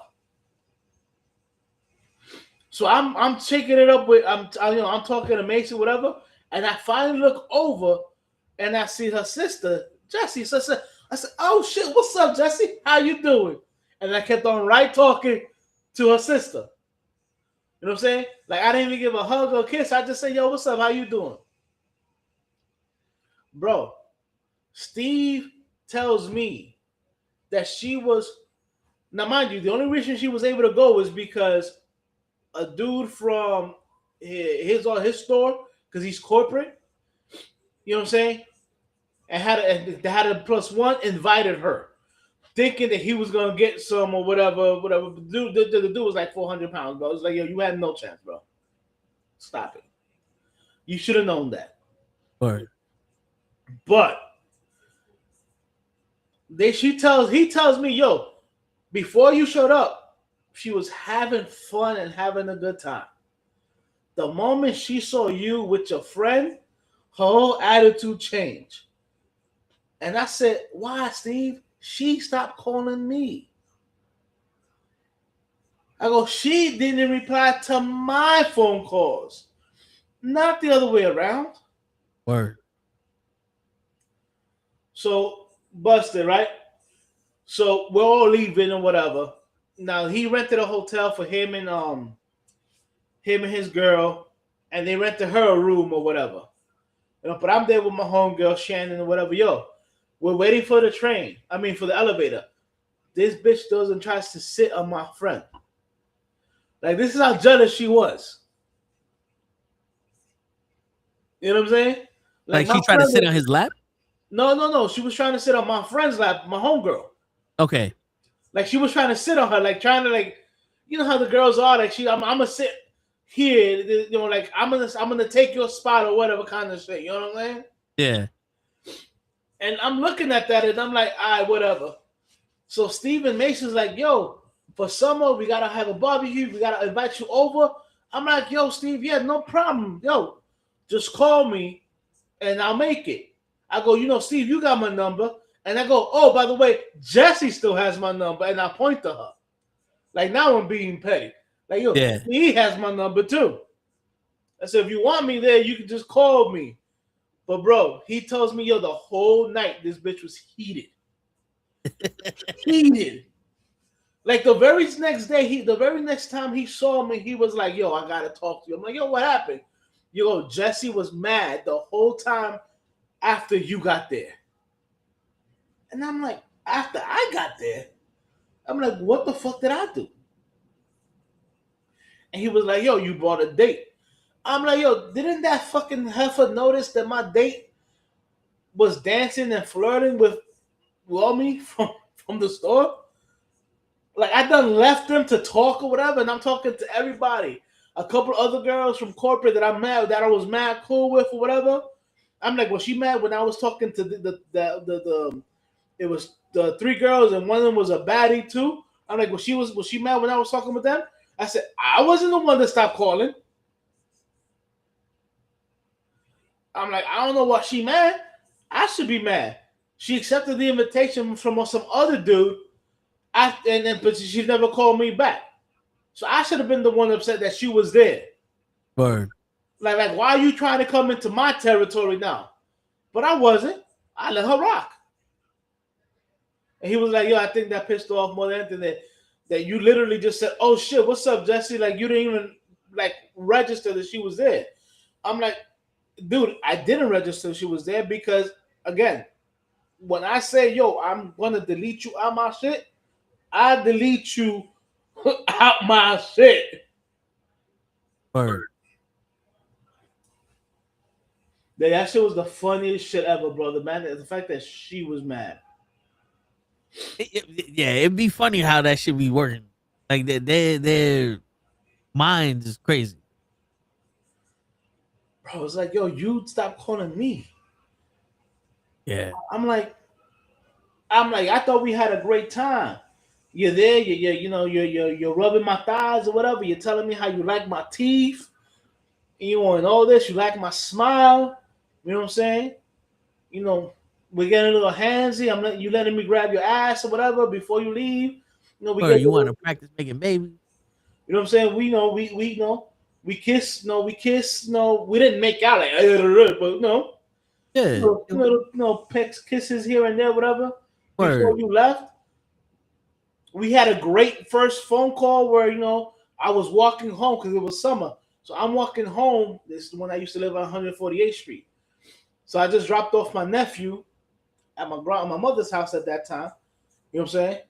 I'm walking home. As I'm walking home, I'm talking to you. We're having this great conversation. And then it was like, yo, I'm about to get home. I'm about to go home, and get in the shower, whatever.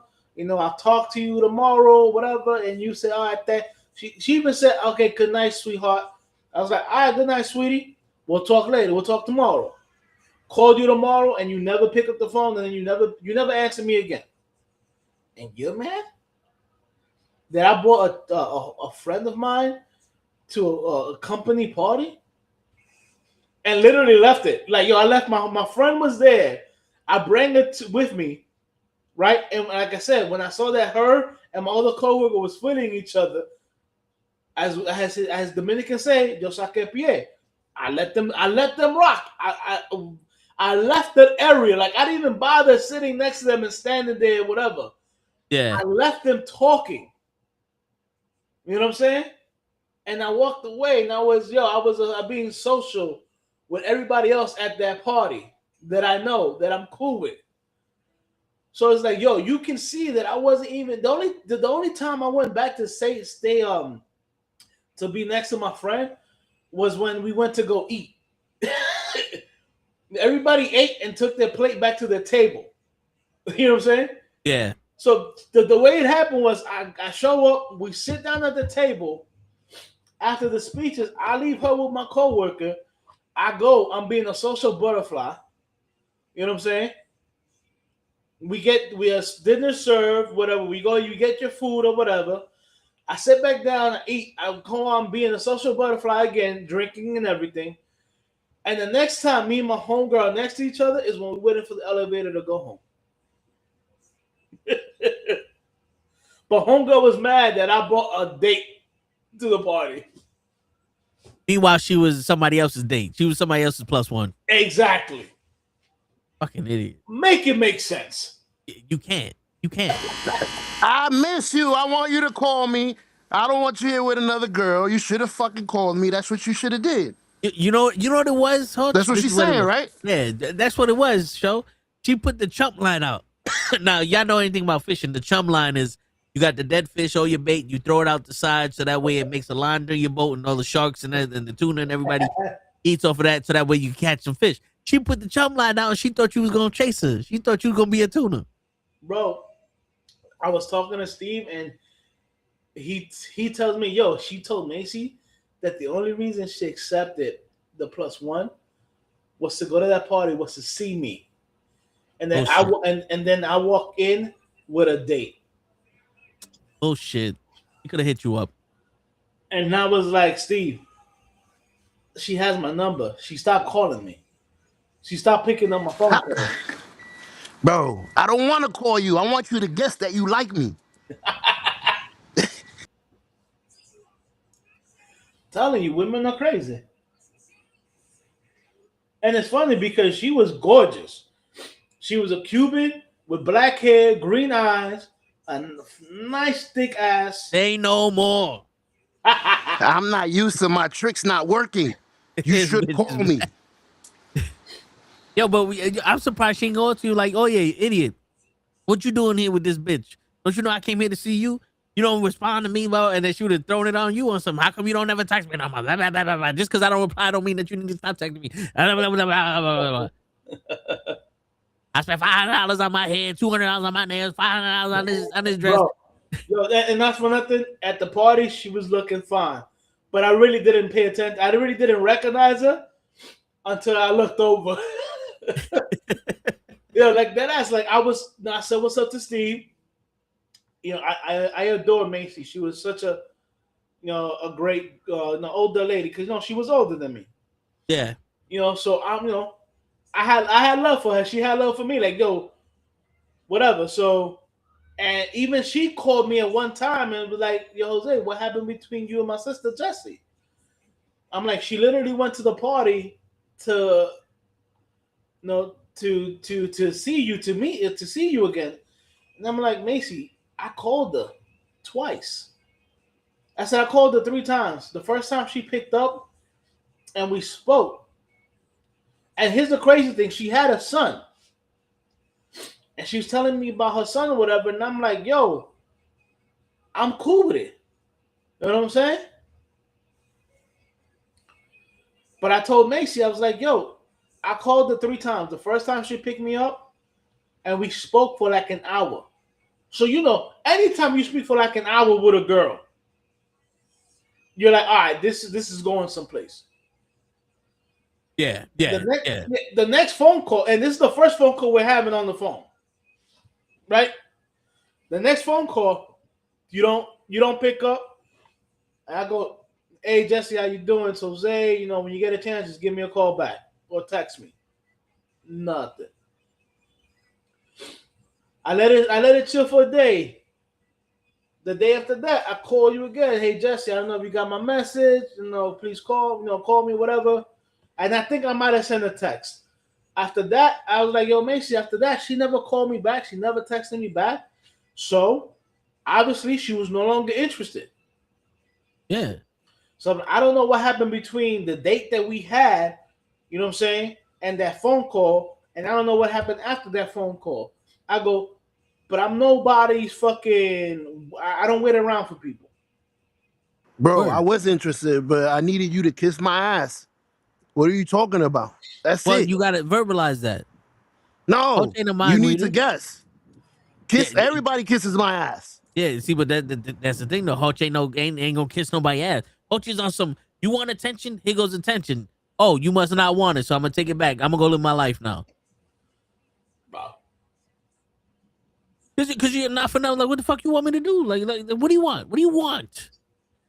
The phone works both ways. I reached out. The Hutch reached out. He put his effort in. Like, yo, hit me back up. Blah blah blah blah blah. No response. You not interested. A girl would show she's interested. You know how girls will break the rules for niggas they interested in. That's right. You can't even text a nigga back like, my bad, I was sleeping, or my bad, I was doing homework, or my bad, I fell off the building and broke my leg. Nothing. Shit. Bro, to this day, I don't even know. Yeah. Why she stopped, and I don't care. It's her loss. Fuck that. Now, yeah, I bring up this concept to one of my friends, and maybe you guys can help me define it or describe it better, because I couldn't find the words to say what I was trying to mean to her. But like, so she's in a situation where she's dealing with guys, and she don't want to be with them, but she likes the fact that they cater to her, and the whole concept of them using her makes her feel like, oh nah, she gotta dead it. You know what I'm saying? Like, she don't want to be the one. She wants to be the user, not the used. And I'm sitting here and I tell her, the user, not the usee.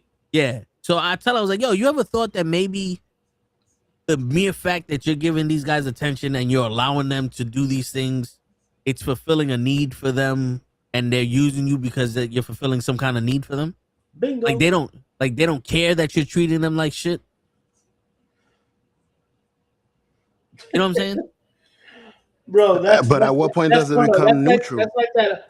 I think it was either IG or whatever, where there's like this group of 3 girls or whatever, and she goes, "Yeah, I fucked this dude," and then my other 2 friends fucked him, and then we ghosted him.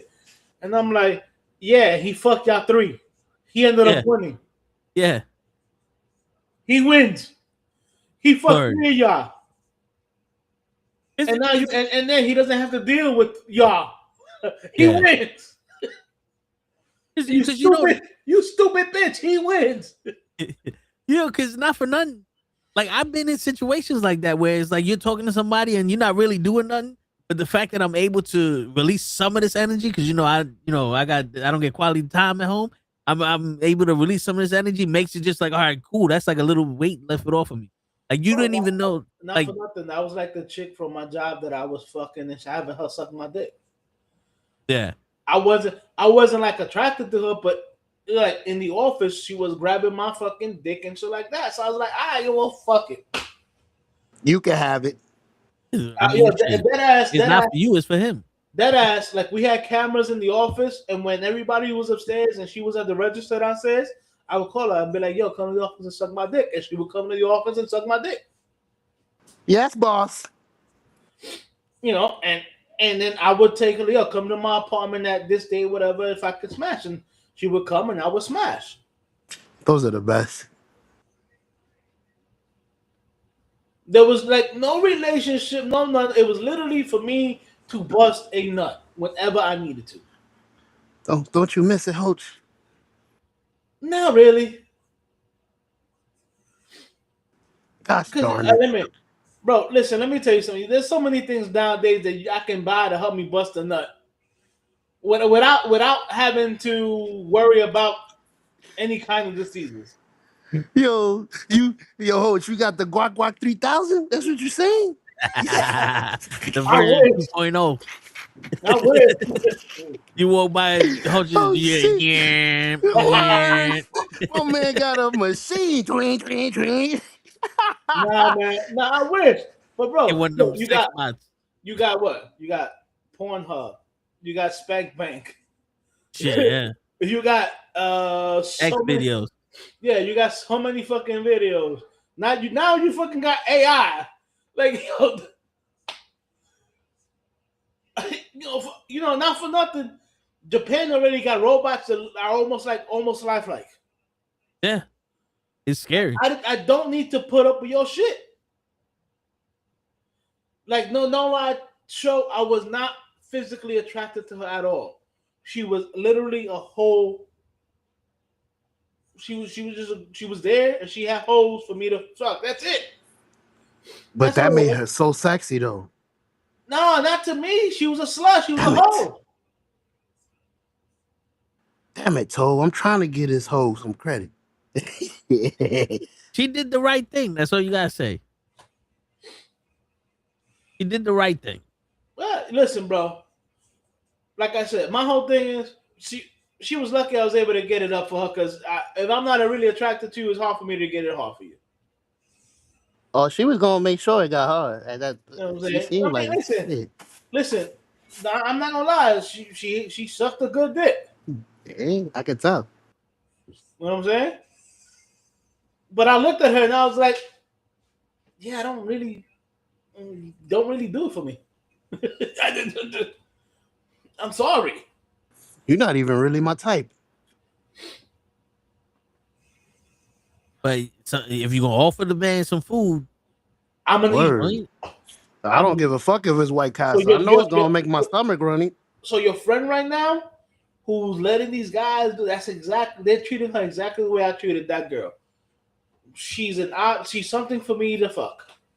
But she's not giving pussy. what? Yeah, but you see, the situation. The difference is that these guys are like going above and beyond and not even getting.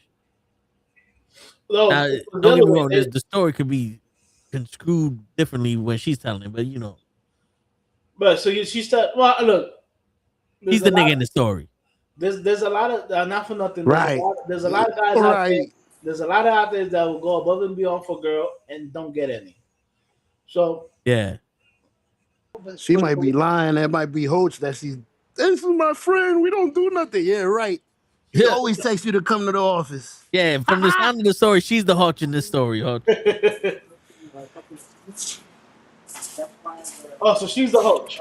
Yeah, she's the hawk. Allegedly. That's what she's saying. Word. Listen, if the way I feel is these guys are stupid enough to go above and beyond for something they're not even getting, they're stupid. Yeah. See that's why I told her, I was like, see, these young niggas, they don't know the game. Like me, I would have been like, yo, I was the perfect side nigga. You can tell me you got a boy. I don't give a fuck. We fucking, that's fine. That's it. That's all I care about. But here's the thing. When they get tired, because every man has a breaking point. Yep. When every man has a breaking point, so and you don't know how that man is gonna take it. They might break and walk away, or they might break and try to break your face. Yeah, it's true. You gotta be careful with that shit. But you gotta be real. You gotta be real careful with that shit. Word. Me, I don't have to be careful with that shit. You fucked around and fucked up. Like, what? I don't know what you want from me. Because that same one that had the kids I was talking about earlier. I met her husband. I was at the house when I met the husband. Eating on his table. Yeah. This nigga bugging. You told me. Yeah, like so you know the story. It's like, don't get me wrong. Like, listen, man. Everybody, tells the story. I'm not top G number one. I'm not Andrew Tate. Because you don't lose fights. You know what I'm saying? But I also know that it's like, yo, in my head at that time, I was on some. If it goes down, it's going down in front of your wife, my nigga. And believe you me, I don't own that refrigerator, and you gonna get stuffed in that shit. Like you gonna get fucked up in front of your kids, in front of your wife, in front of your refrigerator. That shit look new. It's gonna be fucked up by the time we done. I'm gonna throw that shit on you. But yeah, I mean, it's like that's what happens. Shit, there was one time I met this chick. I met this chick online, and this is that story I told you. I was around Frederick Douglass Boulevard, and I'm like, yo, this is a nice fucking neighborhood. And I look up, like, oh shit, this is supposed to be bad. Like, I just felt so comfortable there. Like, don't get me wrong, I wouldn't want to live there, but I'm walking to my car after I beat. Right. But I'm beating, and somebody walk in the house. And yo, dude, I ain't never did no ninja shit. I was like, this dude walks in this room, he's gonna get fucked up by some naked nigga. He gonna walk in and get fucked up by some naked nigga. And she's like, yo, that's my brother. I said, I don't give a fuck who it is. I was not prepared for somebody coming home while I'm beating you. Yo, for real. You know what I'm saying? And that is why I love getting together with women that have their own place and live by themselves. Word. It's a funny thing because I'm the type of dude that I don't bring women to my apartment. Yeah, I said it. Yeah. I was gonna ask you about that too. I don't bring women to my apartment. My apartment is my piece. That's right. That and when I'm done, I want to be able to say, "Yo, I'm out, deuces." Word. Because it's better to leave. Like I remember I was talking to one of the dudes at work, and he was like, "Yo, I got my own apartment. I bring girls to my apartment." He's like, "That's the point of the apartment." I said, "No, no, no, no, no, no. You don't never bring nobody back home because one, now they know where you live, and two, if they want to stay there, you got like they the one that's supposed to leave, not you. You always got to put yourself in a situation where you leaving. You don't bring a chick back to your apartment unless you vetted her. You know what I'm saying? The only time you bring a chick back to your apartment is when she's wifey. Word. And like you said, you vetted her. She like as they like to say, she's valid. Yeah. Because yo, there's plenty. Like, don't get me wrong. There was only one chick I brought to my house. Well, two chicks at the time. I was a little. Yo, I ain't gonna lie. That's a moment I could do the little. I had both them bitches sucking on my meat. But that was the only time I ever brought a chick to my house. And be like, I already beat like 4 or 5 times, so it wasn't like this is brand new. Right. You know what I'm saying? So I know she's not crazy and she's gonna show up here. Because that's when you don't want a chick that's gonna show up at your house. Yep. You know what I'm saying? So this is like, yo, bro. And plus, like, there was one time I was fucking this chick. We had the motel and we laid down and I started falling asleep. I said, nope, I got to go. The minute I did no, I got to go. I'm not falling asleep with your ass. No. You know what? You know when I came up with that rule? Is when I lived on 148th Street. I had my own place and I had a roommate, right? And roommate brought a girl, banged her out. And she came to your room. Well, no. You banged out. And she went to the next door neighbor. Dude, he banged out. my boy, no, he broke up with her or whatever. Yeah. It shows up on a random day and a random night knocking on my door. She. And I was like, yo, he don't even live here no more. And she's like, what? I'm like, look, I don't know what happened between you two, but he don't even live here no more. But come on in. He said, I don't know what happened between you two, but let me talk to you. And then the homegirl that I was banging from my job was the only other chick that I ever brought to my place because at that time she lived in Brooklyn with her 3 daughters. Mm. So I wasn't gonna go there to bang, and she was still living with her baby daddies at that time. Yeah, that's a full house. You know what I'm saying? Yeah, we need room and place for activities. Right. But even then, after I stopped and I was like, yo, whatever, she showed up one day at my place. I wasn't home. You know what I'm saying? Yeah. But and then she hit me up. She's like, yo, I'm here at your apartment. Where you at? And I'm like, yo, why are you showing up unannounced? Yeah. And she was like, why? Are you have any other bitches there that you fucking? I'm like, no, bitch, I'm not even home. I'm with my nephew. Yeah, like I didn't even know I was supposed to be home, so you guys get there. Like you just showed up. I don't just stay home. Right. I like. So after that, I was like, yo, no bringing girls that I'm just fucking to my crib. Only girl I bring to my crib would be, my girlfriend. Word. That's it. And Word. like I said, it's a lot easier to leave their place. It is a lot easier to leave their place than it is to tell them, yo, can you get the fuck out? Word. And it's way easier to leave a motel because we only got 3 hours. That's right. They gonna kick us out. I'm not paying another $60. That's right. Shit. And for y'all who don't know, if y'all from New York City, I don't know if they're still available, but them little mini hotels on 145th Street, good money. Shit. That's in Harlem? Yeah. 145th Street. Okay.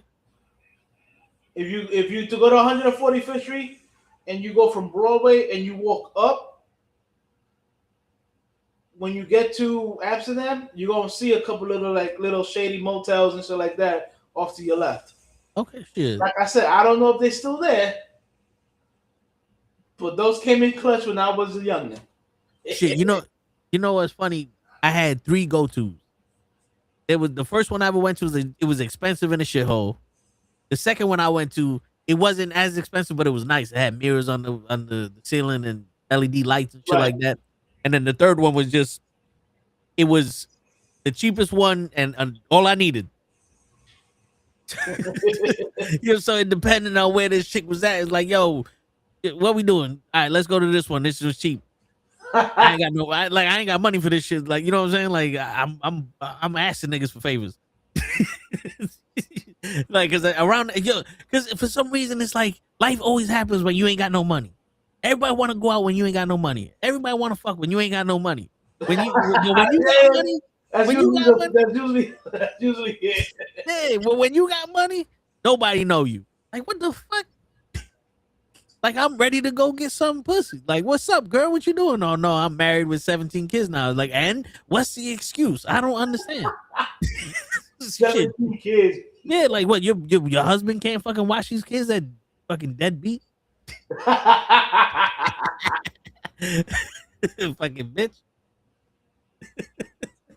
What kind of husband you got? He won't let you fuck? Come on. Word, asshole. I knew you first. Oh man. Yeah, but dude, it is what it is. But yeah, but I tell everybody, yo, don't like one night stands and shit like that. Don't bring to your house, bro. Your house is your peace. Yeah. And that's one thing I don't do anymore. I don't, like I said to myself earlier in the year, I was like, I'm not responsible for other people's happiness or whatever the fuck. You know what I'm saying? Like, 'cause that was the issue. Yeah. You know, and he's like, you know what? I'm good. I got to put the oxygen mask on me first. Right. You know? But remember, that's what they said in the airplane. Put yours on first before you try to help somebody else. Word. Shit. Is that's the problem now. Like, everybody want to be a superhero.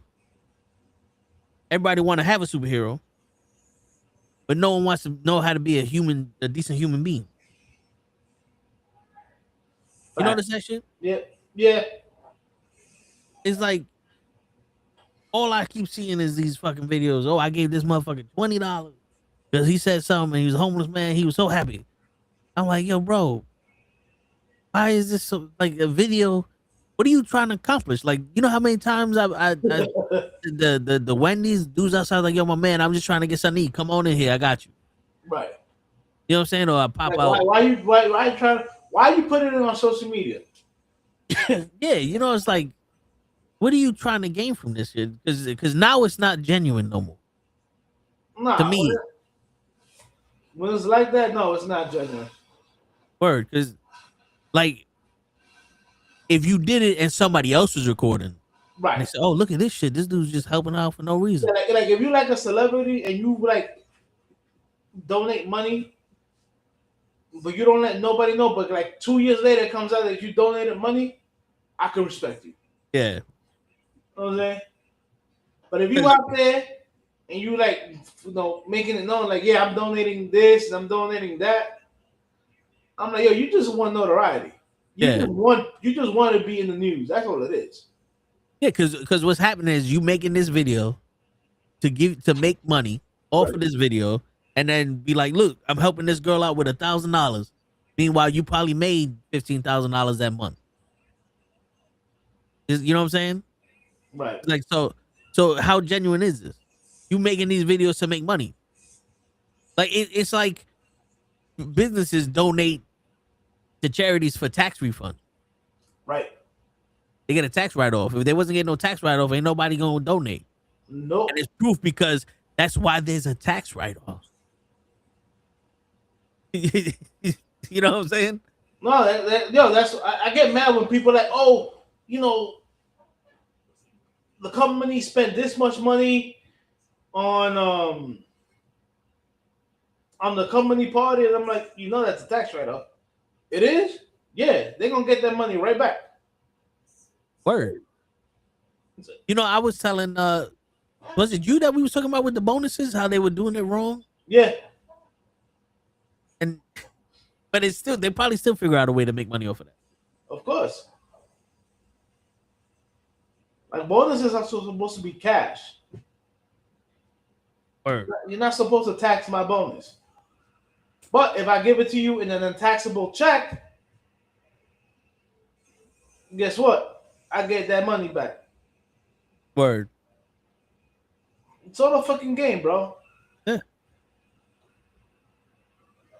And even these fucking taxes are fucking ridiculous. But I was telling my coworker, I'm like, yo, it's funny how before taxes, I make money to live comfortably. You know what I'm saying? Like before taxes, I could pay my own rent. Right. I could still pay all the bills I got and live cool. I'll be good. But after taxes, I'm struggling to split half with this shit. Bro, Like, what are you doing with my tax money that you need all of it? Yo, put it like this. Like, I get it. Our taxes go to certain shit. But check this out, right? Before taxes, a week, I can make about 3. After tax, the rapage, bro. I get raped. That laugh says it all, bro. I know. Bro, I'm single with no kids. You know the kind of no Vaseline that happens up in my fucking paycheck? Shit, I can only imagine. You gotta buy a dependent. It's to the point where I talk to an accountant and I'm like, yo, can I put one as a, you know, like on dependents, can I put one? And they're like, yeah, like who's gonna be your dependent? I go, me, motherfucker. I got one I can sell you. What's I gotta up, man? feed myself. And that's exactly what I told them. I said, yo, I have 0 dependents, so I put 0. I'm living paycheck to paycheck. If I at least put 1, I'd be a little bit better off. And he was like, oh, what do you? I'm like, look, I live in a 2-bedroom apartment. And they're like, yo, somebody lives with you. I go, yeah, my nephew. Does he pay bills? No. He's like, yo, put down on 1. I go, yeah, but I can't claim him. You know what I'm saying? As a dependent. They're like, yes, you can. I was like, oh, shit. I'm about to change my whole fucking... Yeah. You take care of them. Technically. Right. Like, he works part-time. He makes just enough money to get himself to and from work. And he's in school. Shit, I'm about to be like, yes, I'm dependent. 1, motherfucker. Me. Yeah. He eats at my house, and I'm the one that buys the food. Right. Well, I'm the one that pays for everything. Electricity. Mm-hmm. Mm-hmm. Right? Mm-hmm. He's dependent on you. See? Dependent.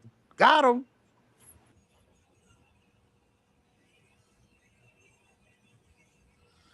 The crazy thing is that in the past, my sister claimed him as a dependent.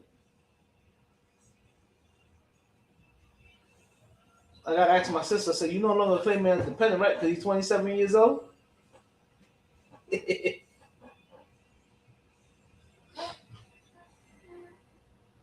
Oh, shit. Did I lose you, Show? Nah, I'm still here. I had to mute myself because I was blowing my nose and shit. Yeah, no, but I think we lost Show. Oh shit. We fell into the void. Yeah, man, that it's crazy how that shit work because I'm over here like, yo, I know for a fact we have millions of people voting in this fucking city. Right. And all these streets have potholes.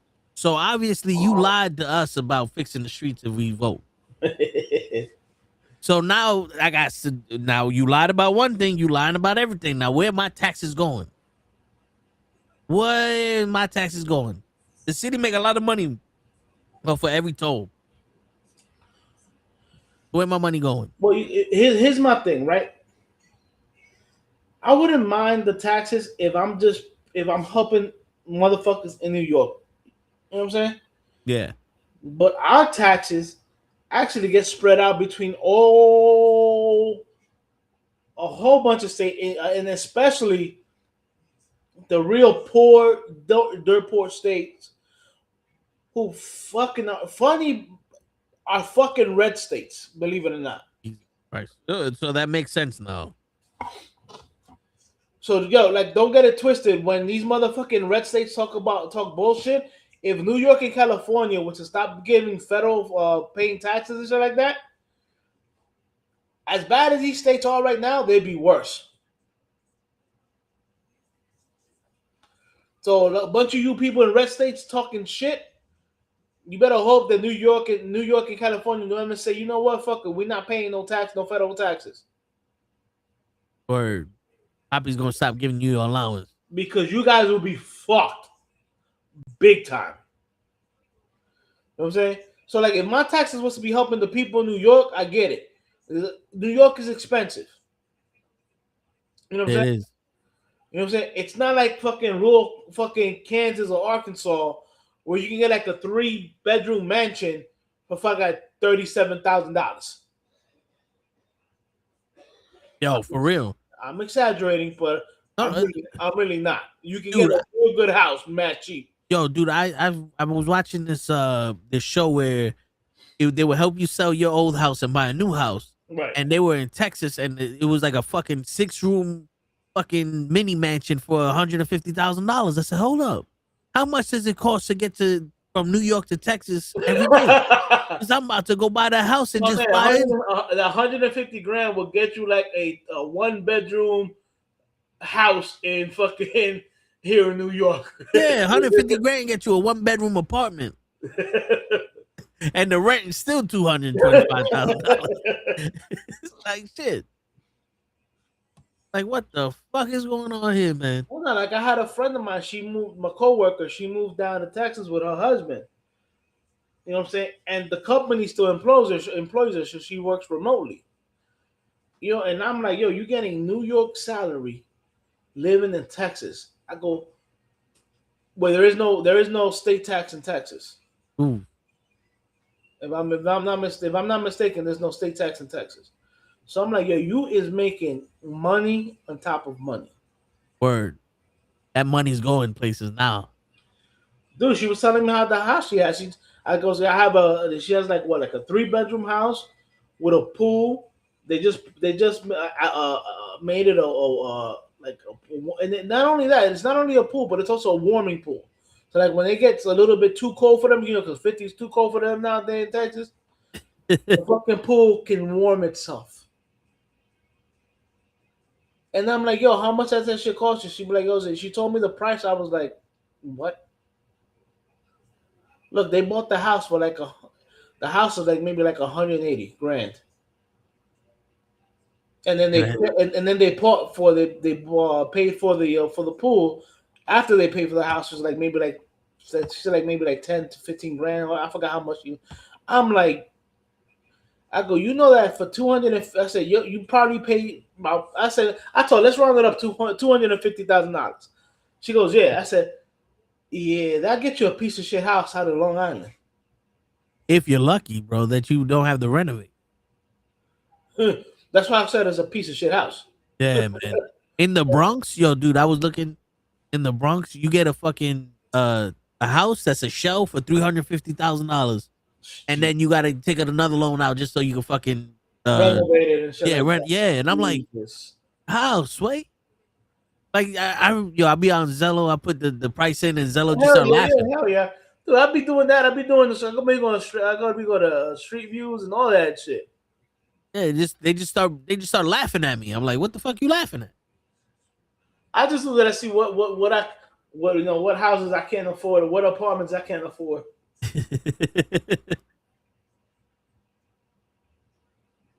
Nah, dude, like I tell people, I said, yo, if I was able to take my entire paycheck home, dude, I would make probably 10 grand a month. I mean, yeah, 10 grand a month. Shit. Because about 25, yeah, I would say about 25 a week before taxes. For after my taxes I get raped, dude. Put it like this: I got my bonus check. My bonus check was 5 grand. After taxes, I came out with 2,700. Dude, you want to hear something funny? Bro, they took 2,300 out of my fucking check in taxes. Dude, you want to hear something funny, bro? I work for a multi-billion-dollar company with the Colombian shit. Yeah. My bonus was $200 after taxes. Jesus Christ.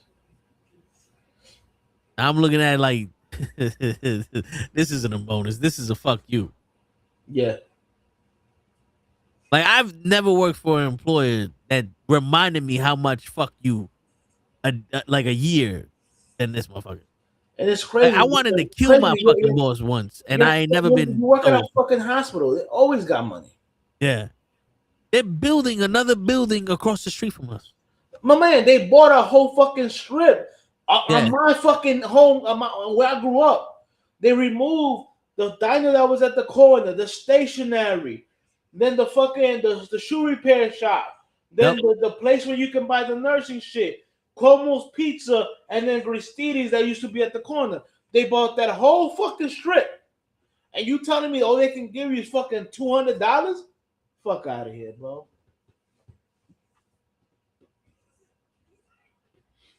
Fuck out of here. It's crazy. That's fucking disrespectful. Yep. And I remember it was right after COVID. We had a meeting with HR. It was like because we blended with another department, so a bunch of departments made one big department. Right. So we had a meeting with the HR representative and the person who was trying to get these departments together. And me and my boy, we don't do what the other departments do. Like, the other departments are clinical and shit. So we run the mailroom, and we also do like renovations. So if somebody, like, if there was a leak, we put in the worker to put the leak in and make sure that it gets done. Or if you wanted to like rearrange your room and get new furniture, we will hook you up with the people who do it, get a quote, fill it out, and then set all that shit up and be there when the shit goes. Right. So everybody else is like nurses and they deal with patients and blah, blah, blah. And I shit you not, everybody was sitting there and everybody's talking and everybody's like, oh, I'm doing so much work and blah, blah, blah. I said, yo, cut the shit. I would do this work if you paid me for it. And this old woman was like, thank God somebody fucking said it. I said, because you don't understand. Like, we had a leak. The whole building was shut down. And me and my boy was doing our job. And we was redirecting other people to other buildings. We was getting the emergency equipment that was like millions of dollars worth of equipment, like MRI, like moving MRI machines and all that, and transport them to other places. And he got paid for that. Like, they gave him money for doing that. And I didn't see a fucking dime. Wow. And I had documented everything I did. I didn't see a fucking dime. And then that's why I was like, yo, you want me to be Superman, but you're gonna pay me like I'm fucking Lois Lane. Like, what? Like what's going on here? Yo, for real. You know what I'm saying? And it's like, yo, but I work here and I can do this shit blindfolded. That's why you think I'm a good worker. But the answer to the question is why I'm a good worker is I don't want you in my business. Because every time I speak to you, now I got to do more shit. And you ain't paying me for it. So I'd rather not talk to you and just do my job the way I do it. The way I want to speak to you is I need this done. And here you go. It's done. Don't fucking talk to me no more. All right. Was it the new guy that worked with me, right? Long Island Arm Wrestling? Yeah. Yo, he said it the other day. He's like, yo, how the fuck? He goes, you're the only person here that I know that everybody comes to them for almost every fucking thing. And I go, don't these motherfuckers see it? Like, yo, he literally said, yo, if you was just to get up and quit right now, to get up and leave, there'd be a lot of hurt motherfuckers in this company.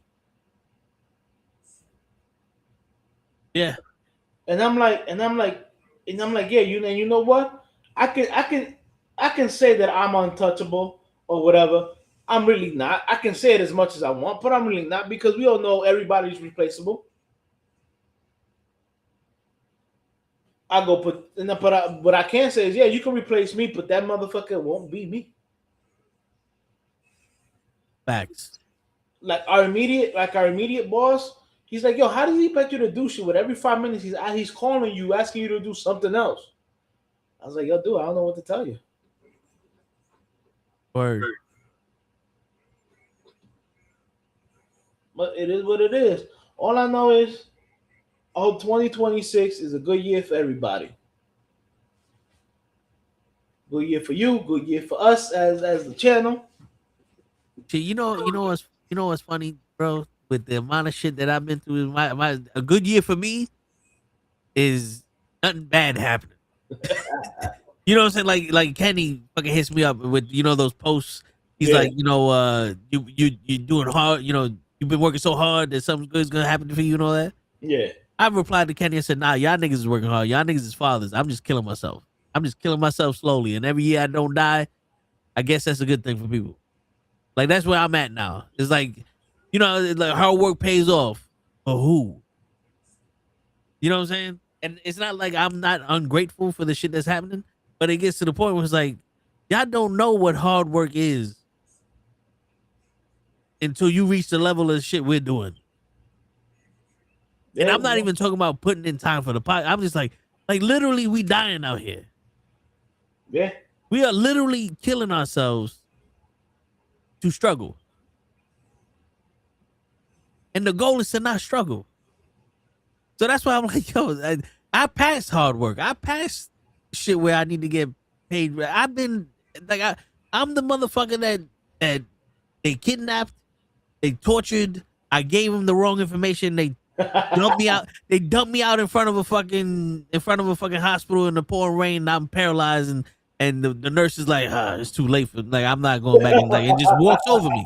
You know what I'm saying? Like, somebody will find them. You know what I'm saying? That's where I'm at. You feel me? Like, I'm at the point where I don't even want the fucking doctor to come out with a stretcher because the rain feels good on my like, this is healing me. Like, let me be. I wake up, I'll get up on my own power and go home. I just need a nap and a can of corn. Fucking can of corn. Like, yo, if you see me walking in the rain with no fucking umbrella and I just have my head down, I'm walking, just let me be. Yo, yeah. You know what's funny? That's a man going through some shit. Yo, I don't use umbrellas, right? Neither do I. And I like, people would look by me, like will walk past me and look at me like I'm like, damn, this nigga's soaked. I'm like, yo, this is what I gotta do. It's water. And there was only one time in my life that I'm walking in the rain and I'm like, damn, all right. And next thing I know, I'm not getting wet. I'm like, what the fuck? And somebody walked next to me and put an umbrella over me. You know who that was? Oh, Elia.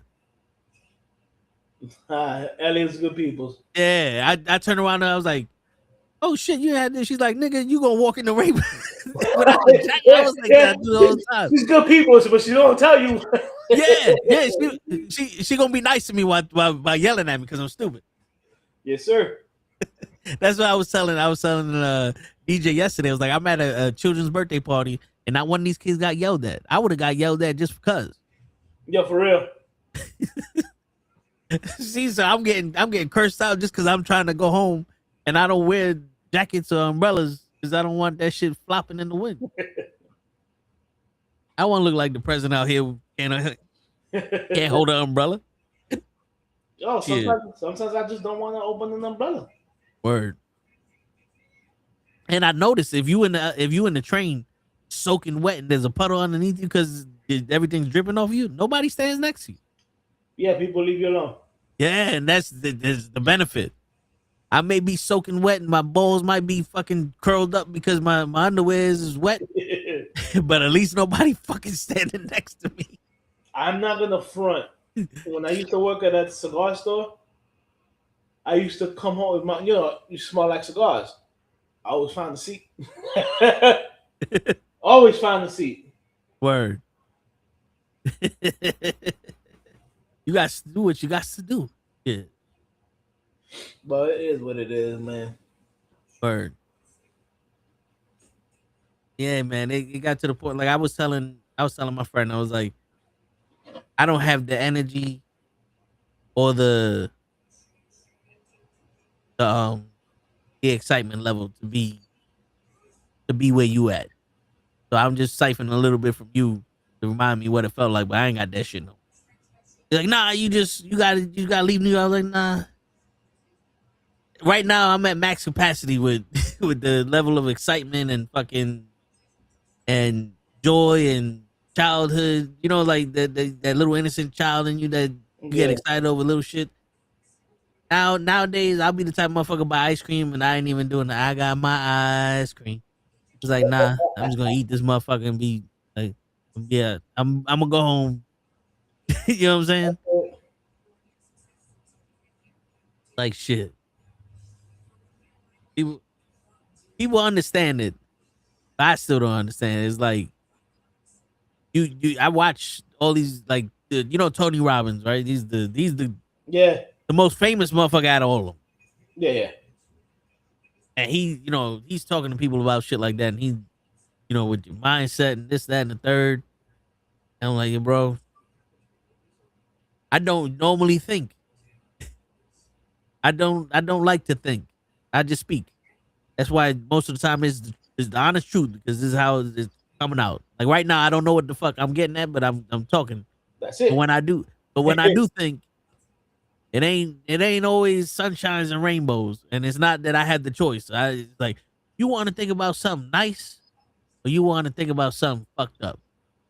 Let me think about something fucked up. Let's drive over dead fat people and call up the chief and tell him we ran into a fucking morgue or some shit. Bad Boys 3, Bad Boys 2, if you lost the reference. Yeah, I got so much brass up my ass if the chief's playing and the band is coming out my mouth. You know what I'm saying? Like I ain't got that decision. Sometimes it just happens. Just happened, Captain. Word. Like shit. I don't. Were you waking them all in before we showed up? Say that one more again. Were you making them all in before we showed up? Word. That's what it was. Shit, everybody want to be like Mike. We guys get together and be like, how are we gonna fuck up the fucking Captain's Day? Word. What are gonna do this? Well, I wait, what? Hey Mike. Hey Martin. You wanna fuck up the Captain Day? I Shit, I was. You know what the thing is? Tactical. You know what tactical is? Yeah, I got what is it? Something doing something. I got detective detecting shit. By the way, that line was an impromptu line. That line was not in the script. He forgot his line. And he literally said, "I got detectives detecting shit." And Michael, and it was Michael Bay, the director of the movie, whatever. I believe so, yeah. Or whoever was director was like, "Yo, I like that. We're gonna leave that in there." Gold, bro. That shit is gold. That shit was gold, bro. Yeah. Yo, when I found that out, I was like, yo, stop playing. That was ad lib. That was fucking. He forgot his line and just said that. I was like, yo, fuck that shit. That's awesome. Shit. The word, like you sometimes you need motherfucking swimming ducks. All that shit. Nah, man, but listen, bro. Again, shit, it is what it is, bro. Yeah. As much as you want to go get a gun and force shit to change, you can't. It's against the law in New York City. Under the criminal content of the SUV. Say whatever. Don't. To tell the truth, man, I don't even need a gun. Oh no, yo, bro. I tell people all the time, you lucky I don't have one. I would have. I'm telling Lay, I'm like, yo, there would have been a massacre on every goddamn morning on the highway. Every motherfucking time I'm going to get something to eat, there would have been bodies on the floor. Bodies. There was one day, was it yesterday or the day before? I'm walking and there's plenty of room behind me. Like I'm like maybe 5-10 feet away from the curb. Right. And I'm away from the building. So this dude exits the building and decides to walk in front of me to make a left turn when he had 20 feet behind me. And I'm like, yo, dude, I don't have a machete to stab you in the fucking spine and rip your spine out. Because I feel like that's what you want from me right now. Facts. Assisted suicide. You know what I'm saying? Like, bro, the other day I was it yesterday, right? Yesterday I'm leaving. I'm coming up the stairs from the train station, right? yeah, Now I'm on the right side, so I have the rail, right? So Yeah. I'm walking up the stairs, whatever. This chick literally runs up and cuts right in front of me, and I was like, "Yo, I should have just stuck out my fucking foot." yeah, Yo, you cut in front of me to make a turn. Meanwhile, I'm also going to be turning, but I'm going to be turning and going straight. You're making a complete turn, bitch. You could have waited for me to fucking. No, you. Where is the rush, people? Stop rushing to get to work. yeah. Like you. If you late, In you late. motion. Yeah, you in motion. If you All late, you had late. to do was wait the 2 And milliseconds for you to get. And if you cut me off, you lucky I let you go by, but not sticking on my foot and making you trip. Yeah, and then your fucking teeth hit the step, and now you missing teeth. And then somebody stomps on the back of your fucking head because you just decided to be stupid. Shit. Yo, that shit, Oh, man. like that shit got me tired. Like I was like, yo, if I was to fucking shoot the fucking leg, I'd be wrong, right? Yo, dude. Bitch wanna cut in front of me. Like, really? Yo, yesterday, me and Lay go get lunch. And Right. we're trying to get back in the building. Lay holds the door open for this old lady. And mad people are trying to get out the door. And we're like, so Lay just says, fuck it, and walks in. I walk in behind him and he's like, you would think one of them would let us fucking get in. I said, no, there's no human decency in this motherfucker. It's like, how the fuck do you see 42 people trying to get out the goddamn door? You see 2 people trying to get in. And they held the door for the old woman so that way she could get in. Right. At what point do you turn around and was like, yo, player, come on. What are you gonna do outside? Like in all honesty, is this fucking Die Hard with a Vengeance? Where Simon says you need to get outside before I get inside, or else they're gonna blow up the fucking school? Like you said, there's a loss of decency. And a lot of people don't get upset until it happens to them. Yeah. And it's funny. It's funny that you said you was out there with Les, because I can already see Les' face at about the third person that passes without letting him go in or without saying anything too. Because I guarantee you they didn't say thank you. Nope. You know, Les has this look when he's disgusted, and I guarantee you that's the look he had on his face. Oh yeah. Shit. He came back today. And he the first thing he tells me is like, I know why you want to hurt people now. I said, you know why I want to hurt people now? This is in my head. I said, yo, this is this is a reflection. Let them wanted to hurt people for a long time. If you're hearing this, yes, Mimi has calmed you down, and so have them kids. Yo, because when he said that to me, in my head, I was like, are you talking to a mirror? I see fear, I see power, I see a badass mother. Because I'm like, yo, bro, we both want to hurt people. Like, you in this too? Like, I know what you want to do to people because they do stupid shit. Yeah. But that ass was like, now I understand why you want to massacre motherfuckers. I said, oh, welcome to the dark side. Welcome to Bell Atlantic. Yeah. You see, Les like me. We want to physically hurt people. Oh, like, so do I, bro. Without hands. You know what I'm saying? Yo, dude, do you know, like, sometimes, Coach, I'm not even fucking with you. Sometimes something will happen. Right. And then I just imagine me beating the shit out of this person. And out of nowhere, my teeth start grinding. I start twitching. And it's like my body went through this. Like this dude died in my head. And my body killed him. And he's just walking around on borrowed time now. like, yo, bro, like I'm biting motherfuckers in the face. Like you don't understand Like I got issues here, Yeah.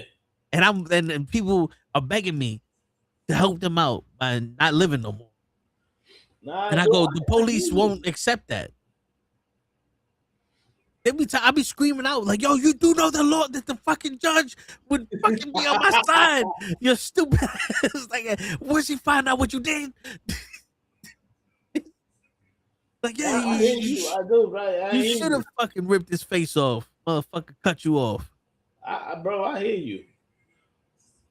I know. I think I told you the story before. Like when we all used to live together, we was HQ, Yeah, and somebody, one of our friends, was like, "Oh, who would you pick in the zombie apocalypse?" And Lev was like, "Yo, my first choice is gonna be Hodge," and our other friend was like, "Hodge? Man, I don't know about Hodge. He seems a little bit." And Lev goes, "Yo, let me tell you something about Hodge, bro. You see Hodge, and he's this calm, cool, relaxed motherfucker." I said, "That dude right there, I can guarantee you will have my back before anybody hit. That motherfucker crazy." I said, "I seen him get mad, really mad." He's like, "Yo, it's not a pretty sight. It's not pretty." And my boy looked at me, and I'm like, "Yo, dude, most of the time, I don't let shit fucking bother me because it's not worth it. yeah, If you go through life with every little thing bothering you, you're gonna be mad all the time. And you know what? Not for nothing. And as much as I love her, I grew up with a lady like that. And that was my mother. Who's mad all the time for no reason. I'm not letting that. That's a sickness, bro. yeah. I'm not letting that shit fucking ruin my life. No. Bro, shit can be fixed. If it can't be fixed, oh well, it's a learning lesson. Learn for the next time, bro. Word. Just you can't be mad all the time. Like the song says in fucking The Crow, it can't rain all the time, bro. You can't live your life like it's raining all the time. Yeah, because It's you kill gonna yourself. it's gonna drive you crazy. You're Yo, gonna kill yourself. You're gonna run yourself into a fucking early grave. stress literally destroys the body. Like 100%. they put stress hormones in organs when they do organ transplants, so that way your body is weak enough to accept it. Right. Like the stress will literally kill you. That And and I that was, and that's a proven fact. yo, dude, I was a mean motherfucker. Like, don't get me wrong. I don't know what it like. Maybe we all have attitude problems in my family, and we just hide it well. But I was always like, people like, yo, when you was a kid, you mean mugging everybody. You just mad all the goddamn time. I was like, that was my face. I always thought I was the happy one in the motherfucking family. in, in, in Everybody my think I'm in my family, they call me. They were like, "Yo, Jose's the mean one, or Hodge is the mean one," and I'm like, "Yeah, what do you expect? I got sent to DR. I told y'all not to let a specific motherfucker into my closet. You let this motherfucker into my closet, and I come back and all my toys and all my possessions were thrown the fuck out. Meanwhile, you know they were mine, and I was not here. So why would you throw my shit the fuck out?" word. So yeah, for many years, dude, again black sheep, lone wolf, bro. I did not associate with my family, my extended family. I was yo, leave me the fuck alone, fuck all of y'all. And in my extended family, they're like, the rule was yo, don't piss off Hodge. He already looked like he ready to snap. Don't piss him off. Bro, my sister's first husband. I told him, I said, yo, I know my sister's heavy-handed. I go, but my sister come here with a black eye, and my sister shows up with a black eye, motherfucker, just run. Well, what are you gonna do? I said, motherfucker, you better run. Yo, but what are you gonna do? I said, all right, you want to know what I'm gonna do? I'm gonna hunt you down. When I find you, I'm gonna bust your kneecaps out. That way you can't run. Then when you're on your knees on the floor in front of me, I'm gonna bust your shoulders. That way you can't put up your arms to defend yourself. Then whatever weapon I have, I'm gonna put off to the side, and then I'm gonna fuck you up with my hands. He looked to my cousins, and he goes, yo, this motherfucker is crazy. And my cousins looked at him. 3 of them looked like, and that is why we tell people don't fuck with Hutch. I go, he will think of something to do to you. I go, he's not gonna, yo. They told him, it's like, yo, he's not gonna go. He might, like burst a bubble or a gasket, or whatever. I go, that's cool. You want him like that? I said, he go in the corner and he just crows his arms and start looking at you. He's like, yo, my man, that nigga's planning on how to kill you and get away with That motherfucker gonna have to go down the stairs because I'm gonna disconnect the fucking elevator and we're gonna push that motherfucker down. Bro, 15 flights of stairs. Again, growing up, the rule was, yo, don't piss off Hoach. I hear you. Shit. He already live angry. Don't need to add to that shit. That's why my mama wouldn't let me and my brother go nowhere. You always started fights. Yep. And it was funny because the day that we was like, all right, yeah, you go to the park, boom, fight started. Yo, and the funny, we was playing basketball and the dude, he came and elbowed me in the eye. We was getting the rebound, and the fact that he didn't acknowledge it, I pushed him. I'm like, what the fuck is like? It was one of those like, yo, my nigga, you didn't need to elbow me, and I pushed him. Nigga want to say some shit, and my brother grabbed me because he saw what I did. I pulled out my keys, and I had so we had a Dodge Caravan, so we had a key that was elongated so we could just open up the door. Yeah, I know that key. That key you put in between your fucking fingers. Yep. And it was going right in between that motherfucking throat. And my brother grabbed me and we went home. And my boy was like, yo, what happened to your eye? I said, we was playing basketball, motherfucker elbowed me. He's like, you ain't do nothing? I said, I was gonna stab him in the fucking in the throat with my. And he's like, what you talking about? I pull out my key. I said, I was gonna stab him right in the fucking throat. But this guy over here pulled me away. And he looked at me like, what? And my brother's like, yeah, he pulled it out. He was gonna stab him.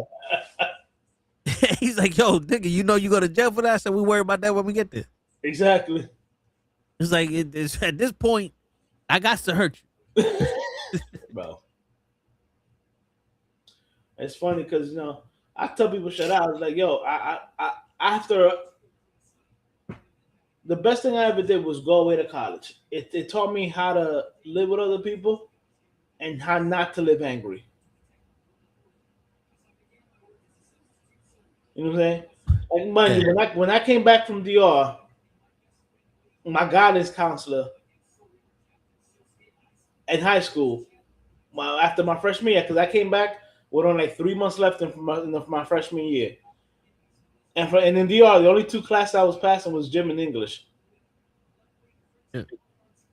I've been there. There were classes in Spanish, and I grew up here, so yeah.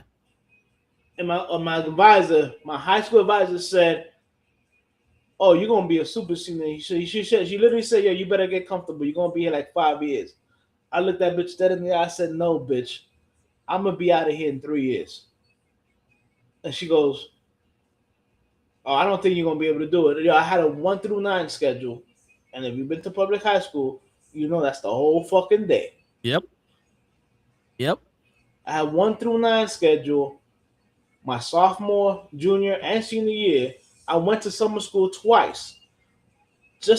I didn't need to have to summer school. I went to summer school. One, I didn't want to be in my house. Yeah. Because I was at that time that I really didn't want to be around my family.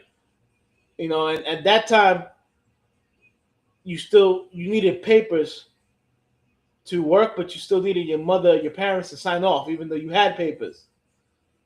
And my mom wasn't signing off for me working. Legit. Like, I can work off the books, but you couldn't work legit. Yeah. So I was like, yo, fuck this shit. So I went to summer school. Who graduated on time? This motherfucker right here. When I got my degree, as a matter of fact, I have a picture on my Instagram when I got my degree. On that day, I went to my advisor because that bitch was still working there. I knocked on her door, and she goes, "Yeah, hey, Mr. Gutierrez, whatever." I put that shit around her desk. I said, "Suck my dick, bitch." I'm a graduate. There's nothing you can do. And she was just like, "I told your bitch ass I was fucking gonna. Don't ever tell me I can't do nothing." Word. Fuck wrong with you? Shit, you know what's funny? We have a similar story, but for different reasons. I never went to school. Yo, I shit you not. Once I found out there was 1,600 students, seniors, and 87 of them graduated, I said, "Oh, I'm in the wrong fucking school." Oh yeah. And I just woke up every day. I was like, "I'm good. I ain't need to question." And what made it worse was that I went in. There was a fucking science test, 100 questions, the most basic shit in the world. Like, what is a living thing? Like shit like that. I got 100 on it, and people thought I cheated. I said, "No, I'm just not stupid." Right. I just don't like to come to school. Yeah, so the only class I passed was science and gym. Like, so I went to after school. I didn't go to summer school. I went to after school all 3 years, and I had the 1 through 9 shit. Not only that, I also was in the baseball team for 2 years. Oh, we didn't have teams in high school. Yeah. They started a football team my senior year, but it was for freshmen and sophomore. Wow. Yeah, that school, like, I couldn't go back because it turned into one of them the pilot schools. Okay. So when I graduated from college, that shit turned into one of those schools that had 4 different schools in it. My school's that now. I went to Martin Luther King, so now my school, Martin Luther King was so big, it takes up 66th Street from Amsterdam all the way down to like 10th Avenue or something like that. So Yeah. big fucking long ass block. That school, now mind you, like I tell people, said, bro, when I tell people, say, yo, when I was in high school, I was really going through metal detectors and getting fucking search and shit. Like if I was in jail, they're like, what? I'm like, yeah, dude. You had to punch in with the ID card. I said the shit had 3 lights on top. Red means you automatically gotta go get your fucking all your shit scanned and your book bag you have to go look through. Green was you're good to go, and yellow was it was your birthday. Now mind you, right? The card knew what your birthday was. Yeah. Anytime it was my birthday, I didn't punch in. If you don't punch in, that's automatically red. You have to go get your book bag through another scanner and then you got to get wanded. And I was like, I'd rather get that shit than tell people it was my fucking birthday. Shit. So my school is, regardless of the fact, like I tell people, I say, yo, going through metal, like remember after 9/11 when you had to take off the shoes and go through metal detectors, and everybody's like, oh my god, this is ridiculous. I'm like, I'm ready to use this shit. Yeah, dude.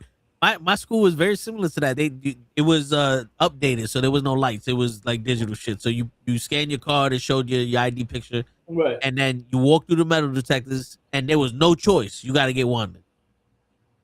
And then it was one of those like you wand like a criminal, because I remember my mom got into a fight with the head of security because the way they wanded her. They wand you like a criminal, and then you have to like lean over the table, pick your shoes up, and they wand your shoes, and then they tap you on the shoes. It's like, all right, go to school. Yo, dude, every day, that was the shit.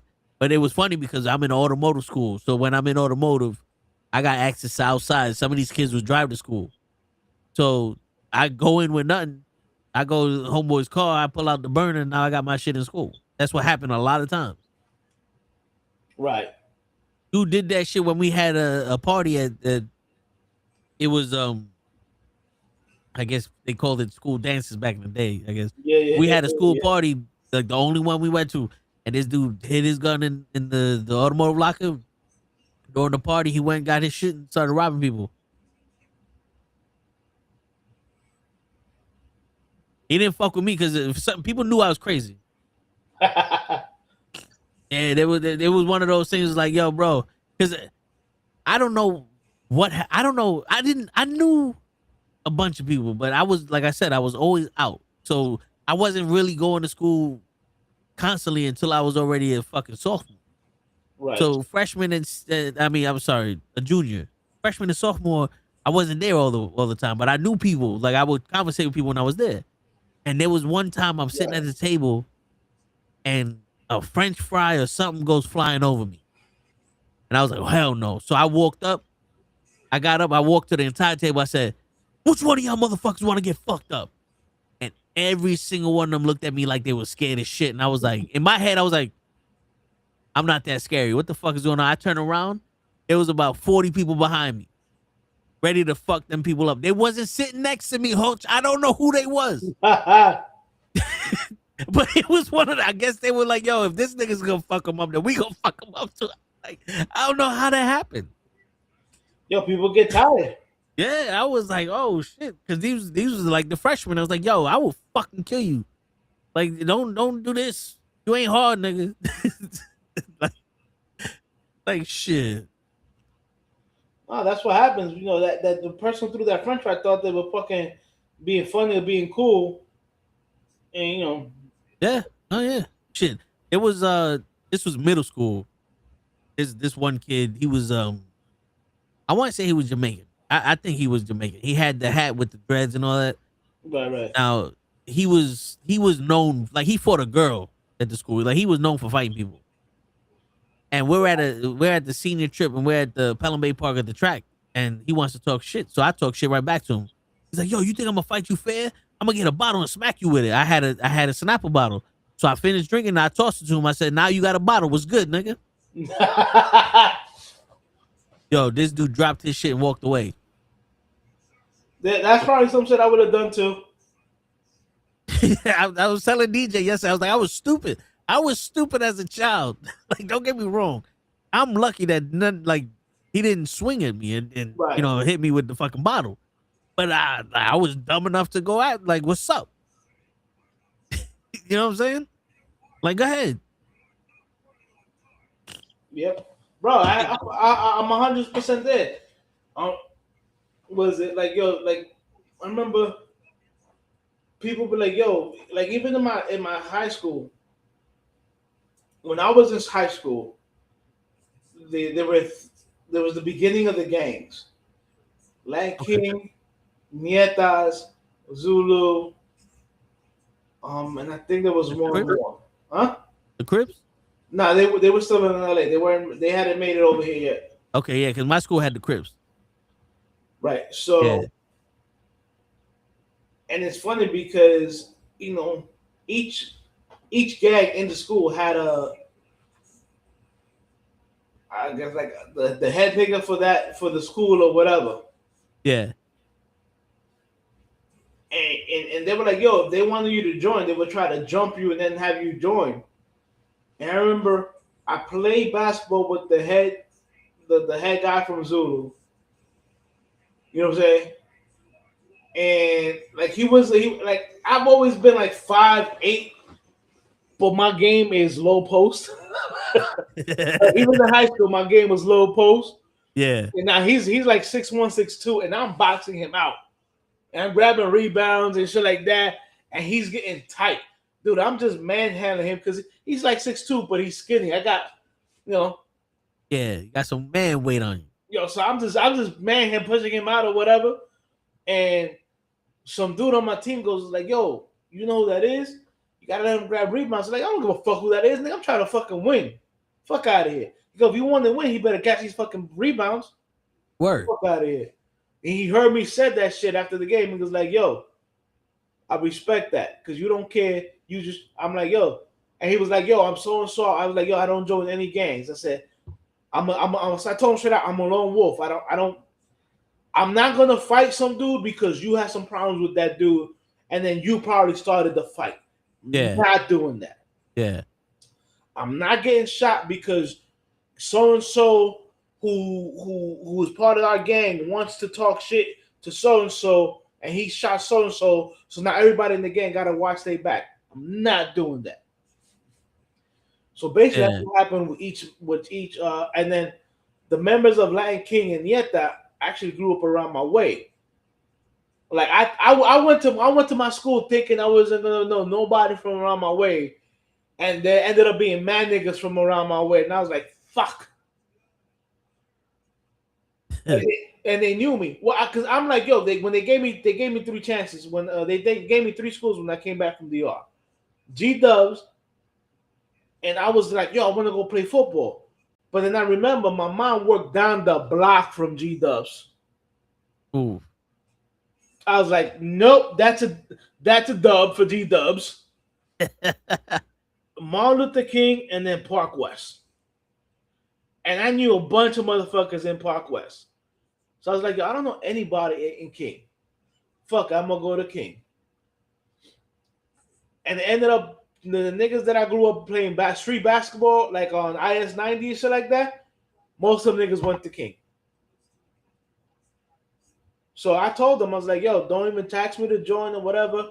If one of you niggas try to jump me, I'm telling you right now, it's gonna take 10 of y'all niggas to stop me because I'm gonna put that nigga in the fucking hospital. And like 3 other motherfuckers. Word. You know what I'm saying? So, and it's funny because a lot of people's like, yo, they don't try to jump you. I'm like, nah, I have an understanding with them. Leave me the fuck alone. For real. Yo, now, you ever heard of the gang Got Body? No. So in my school, I guess it was like a gang that had all different types of gangs in it. Right. And my boy, he joined it, but he joined it through his cousin. Okay. So some dude stepped to him, and they would, I guess, give him the test off his beads. And when they stepped to him, I was like, oh. Oh, that's the dudes with the beads? Yeah. I was like, oh. I mean, I'm not gonna let you fuck up my boy, and I'm just sitting here. Yeah. So, but he looked at me, he's like, nah, you don't want, nah. And I'm like, well, I had the look on my face like I'm still sitting there like, if y'all do something, we all gonna have to fuck around now, player. Yeah. But he passed the test or whatever, because that shit happened right in my face. He passed the test, and they went, and I said, what the fuck was that? He goes, they gotta G-check you, because if you rocking their beads and you ain't part of them, they gotta fuck you up. I'm like, and this is what you wanted to do? He's like, my cousin did it. I said, all right, nigga, whatever. Don't ask me for shit. Don't ask me for that shit. But it was crazy that, like, so it was 2 bodegas on each corner, and both bodegas had the $1.50 ham and cheese sandwich. You know what I'm saying? And the thing was, like, one corner had Crips, the other corner had Latin King. Okay. So you could go in the store, but you got to get your shit and leave because these stores are occupied. You know what I'm saying? Right. But when you walk into school, you got to walk in the middle of the street because those corners are occupied, and they usually looking at each other, waiting for somebody to pop off. Right. And it's funny because you walk down the street, you look at one dude's like, yo, what's good? Then you turn around to the other side of the street, like, yo, what's up, player? And you friends with both. They like in school, these 2 guys are friends, but because we out in the street, they can't say nothing to each other. Right. And I have friends like in all 3 gangs, and the craziest thing was like on Fridays, it was literally, and I hate to say it, it was like the blacks versus the Hispanics. Now, mind you, I the way I talk, I grew up in New York. Yeah. You know what I'm saying? I grew and I balled with a lot of black people. You know what I'm saying? I'm also from Washington Heights. I'm from the streets, so I speak slang, hard body. Word. You know what I'm saying? But then I also knew a lot of the Hispanics. And don't get me wrong, a lot of the girls that I was talking to and macking in high school were Hispanic. Yeah, just the way it was. And they'd be like, yo, Jose, we gonna fight. The black guys would tell me, yo, Jose, we gonna go fight the Hispanics. You in? No, nigga. No. Then like the Hispanics would come and like, yo, we gonna go fight the blacks. You in? I'm like, no. I'm like, I got friends on both sides. Yo, I'm not fighting. I'm like, here I go, guys. If you guys were actually to come together, you guys would run this school. But no, you guys want to be stupid and fight each other. And that is why the white man always wins. Now, mind you, there weren't a lot of white people there. But when I said that, niggas was like, yo, what? And I'm like, exactly my point. Word. Yeah, they were like, what? What do you mean the white man always wins? I'm like, if you shoot him, you guys are minorities. Who keeps on being the majority? White people. Yeah. Think about it, guys. It's true. Dummies. Shit. And I don't know about the teachers in your school, but there was like maybe 2 or 3 teachers that actually gave a shit about people. The rest of them was like, I'm only here for a job because they were white. You know what I'm saying? Like not for nothing. They were like, I'm not here for this shit. Like I'm not gonna do this gang shit and all that. It's So funny because there were some teachers like that, and it was the biggest example of that were the 2 gym teachers. One was a black lady who looked like fucking the mother from the show 227. If you put up the show 227 and you look at the mother, my gym teacher will look just like her.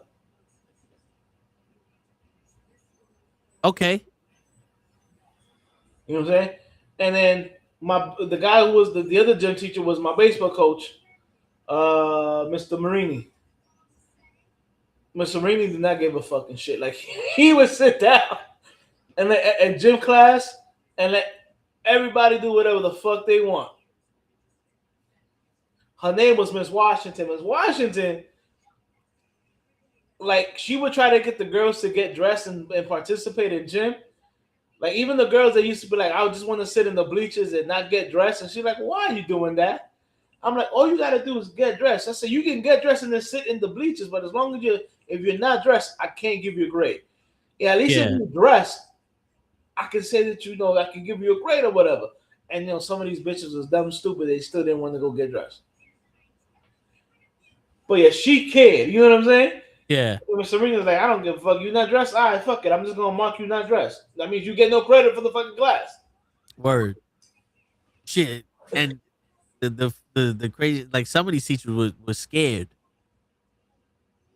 Shit, there was multiple times that I forgot her name, but she was an Asian teacher, and she was young too. Like she was one of those like everybody in school wanted to fuck her, but I showed up one day. This is around the time I wasn't showing up. I showed up one day. I sat down, and this dude was like, "You got to move." I said, "I don't got to do a fucking thing."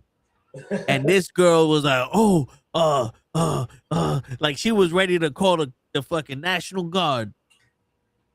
And this dude looked at me, and I looked at him. I said, "What's up?" And he went to another seat. Dude, I would never forget the look of fear on her face when I said that. And I'm in my head, I was like, "Why you scared? I ain't fucking you up. Like, what the fuck you think will happen?" That's funny. Yeah. And then we had this one white teacher. I can't forget her name because her name was Miss Miller. And she had this Miller time shit. Nobody would pay attention. And there'd be times that me and this one kid, like I took math like 4 times because I didn't show up. So I got it. And this one kid didn't get it. And he's like, "Yo, can you show me how to do this?" And I'm showing him how to do it. Me and him cool. Right. And there'd be times that me and this nigga would be like, "Yo, everybody shut the fuck up and let this woman teach." It's like, cause the thing is, it's like, yo, she was on some, if you're not gonna let me teach, I'm just gonna have to fail everybody. It was like, I'm not coming here to fail. I can stay home and fail. You know what I'm saying? Shit. I made the effort to be here. You might as well fucking pass my ass. Shit. That's fucking crazy. Yeah, man. And I can tell you right now, man, that school at one point, Alfred E. Smith, I don't know if you know it, but at one point it was like you could write your own ticket if you graduated from Alfred E. Smith. Because it was the best vocational school in the city. Damn. And that was what my uncle told me. He's like, "Oh, you going to Smith? That's a good school." And I went there. I was like, "No, this shit sucked." I swear to God, I did not learn one fucking thing for mechanics, for automotive. I got myself an internship with Toyota. I came back senior year and I was teaching the fucking rest of the kids how to do shit. Mind you, they used me as a patsy. I had to get my own internship when the dealers came. You know, we had an open house or whatever. The dealers came to see the students, and I was helping them park the cars. So I was talking to them, and I was able to like sell myself on them because they're like, "Oh, this kid's cool." And my math teacher, he also like put in a good word for me. Okay. Once I learned how to work with their mechanics, I would come back and people would ask me questions. They won't even ask the teachers. Yeah. Yeah. And my teacher, like one teacher, we was doing the brakes, and I told her, I was like, The reason why your brakes are squeaking because you have too many shims on it. She goes, yeah, but they ain't supposed to be there. I said, that's what the word too many means. He's like, oh, but you can't tell people you're taking shit off. I was like, I should be able to if that's the fucking problem. Right. Like, here's the thing. If you have too many sweaters on and you hot, you take some off, right? That's the problem here, idiot. Because the thing is, like, when you sometimes brake pads will have shims already on the brake pad. So you don't need to put the shims that come from the factory shit on them. So if you putting, like, these guys are just putting the old shims on the new pads that already have shims on it, now you got four shims on this shit. It's not sitting correctly. You know what I'm saying? The shim is there to take up the space. Okay. So the way that the brake pad works is that it's on a cage, it sits in a cage, and then there's a caliper and there's a piston that pushes one pad in, and when it pushes the one pad in, the other pad goes this way, and then it pulls the other pad, so it squeezes and it uses friction to stop the rotor. Right. They have shims in there to make up those millimeters of space that's in between the caliper and the piston, so that way you don't hear a rattle. It's to quiet the noise from the movement. So, like, if you put too many, it's gonna be too tight, and you're gonna start hearing a squeak. You don't have enough, you're gonna hear it because then the brake pad can just rattle around in there because it's too loose. She didn't want to hear that because she's so fucking smart that she knows everything. Mm-hmm. You don't know why your car is fucking up, and I'm telling you why your car is fucking up, but you too goddamn smart to hear me tell you why. You. What are you talking about? She's smarter than you. And that's where I learned I'm not telling you shit no more. Oh, so what was wrong with my car? It made noise. It don't make no more noise. That's it. Yeah. I learned how to be like that from my father. Oh my God. My pops, my mom be like, when you getting home? He goes, as soon as I walk through that door, not a moment sooner. That was my pops. I ain't no front, bro. I was like that too. Like, my mom would be like, yo, what did you eat? And I said, food. My sister would look at me like, yo, what is wrong with you? I'm like, she asked me, what did I eat? I said I ate food. Yo, dude. I be saying that shit. Like, you can ask. Me, Lay, and John, we be every day like, yo, what you gonna eat for lunch? And I be in my head, I'm like, food. I would like to eat food for lunch. I don't give a fuck what kind of food we eat, but as long as it's food. Like, I'm at that point now. It's like, we got the same four things. That's it. Pick one and we eat it. My mom used to get mad when I used to say that shit, and I'm like, yo, what do you want me to do? Explain to you what I ate, what texture it was, or whatever? I ate food. I ate. That's all. Shit. And it's funny because I've had girlfriends who'd be like, yo, did you eat? I go, yeah, what did you eat? I ate food. I ate food.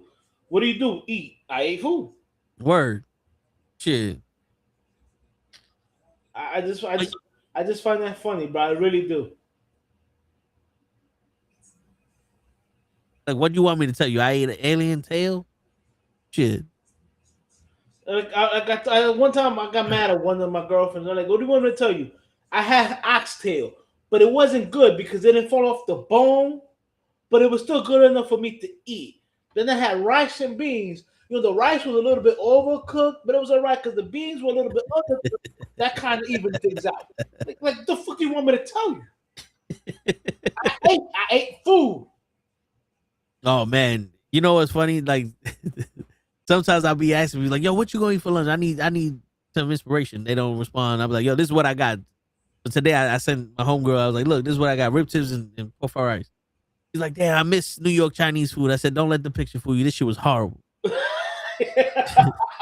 Like, the rice is all mushy. The fucking the rib tips is only the sauce. Like, this shit was horrible.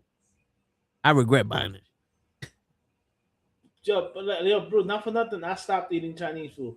Like, I had Chinese food last week, You know, I had Chinese food. Yeah, last weekend, Friday, Saturday. Yeah, I was like, yo, fuck it. And I ate it, and after I ate it, I was like, this is why I stopped eating it. I felt horrible afterwards. Mm. For some they changed the way they make their food. No MSG. That's why, nigga, give me some MSG. Now, I'm joking. I'm No, joking. but you know MSG ain't nothing but like uh Japanese sugar or something or salt or something like that. It's a sweetener. It's not even bad for you. I know. But yo, dude, so I'm not even gonna bullshit. Every Monday we get Chinese food because that's the day that we don't have no time. Because by the time we get home, I got maybe 15 minutes to set up everything for the Monday Night Raw stream. Right. So I'm eating on stream. So the Chinese food's the fastest. And I get the beef lo mein now because that's the only thing that tastes like what it's supposed to be. So you get chicken wings and it's like this little shits. It's like, yo, bro, I didn't ask for rat wing. Yo, for real, I noticed that shit too. Like when I had growing up, when I had the 4 chicken wings, the 4 chicken wings were, yeah, Big shit. And then the rice, I'm like, yo, what? You ain't even frying these like this rice. Like, what the fuck? See, the reason why I stopped eating that, why you stopped eating real Chinese food, like I really stopped, is that also they're not always cooking rice. That's they mix that in with plastic. Rice? Yeah, How the fuck you make plastic rice? then you can make rice with plastic. Look that shit up. When we're off the podcast, look that shit up. They were using plastic to make rice. Shit. Yeah, so that's why I stopped. Like if I have Chinese food, I have French fries. And you mean French fries? Yo, that's gotta be the reason why that should be mushy now. Yeah, look that up. Look that up.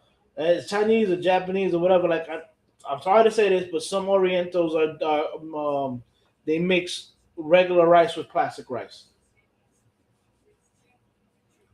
Believe it or not, that shit is crazy.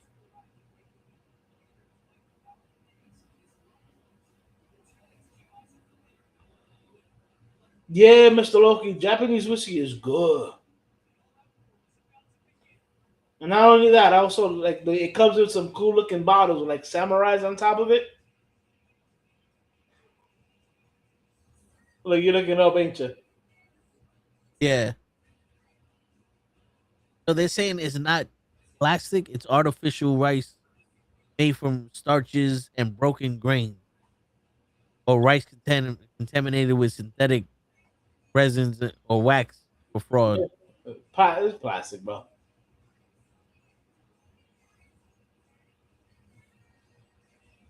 So I stopped getting any rice from any Chinese place.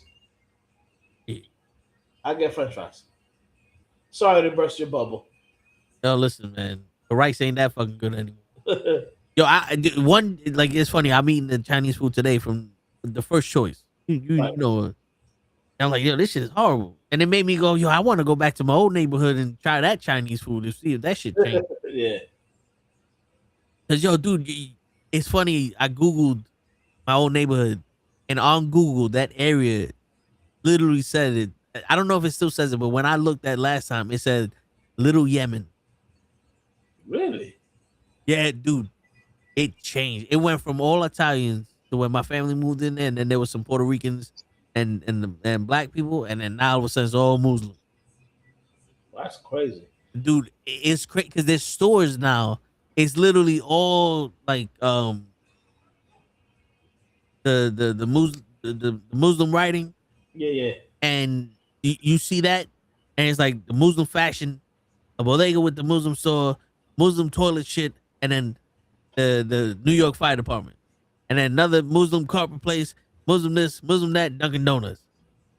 I'm like, I'm surprised you guys don't go to Jade House or Jade Garden, whatever it's called. well, all right. The last time I went with Jay Garden, Grills almost beat the shit out of everybody in there. They took forever to give us our food. But also, like, to me, it was like, yo, that shit is like the bougie fucking Chinese spot. Not for nothing. I grew up on that one. I get it. I grew up on that, and sadly, and I gotta say, it hurts me to say, My Dynastia is out of business officially.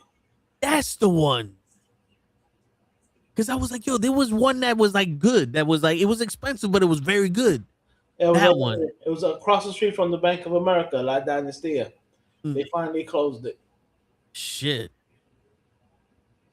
Damn, because I remember I had that shit like twice. I was like, yo, this shit is good.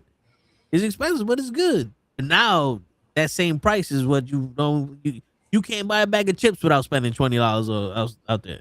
I mean, you buy a bag of chips and 75% of that shit is air. Yeah. Not even the good air neither. Somebody's hot air. Word. Put some hot air in that bag. It's just mad excuses. Did you pay your taxes? Oh man. But listen, bro, I'm a little bit tired now. I just gotta get up early tomorrow to do some laundry. I was gonna call it a night too. Shit. You know, both of us know we was only running on 2 hours of sleep today. I hear you. Yes, sir. Mr. Loki said Japanese whiskey is good. Japanese gin is better. Shit. You ever had Japanese whiskey? Nope. Yo, I know you're not much of a drinker, but that's good. I've never had Japanese gin, but I might have to have some.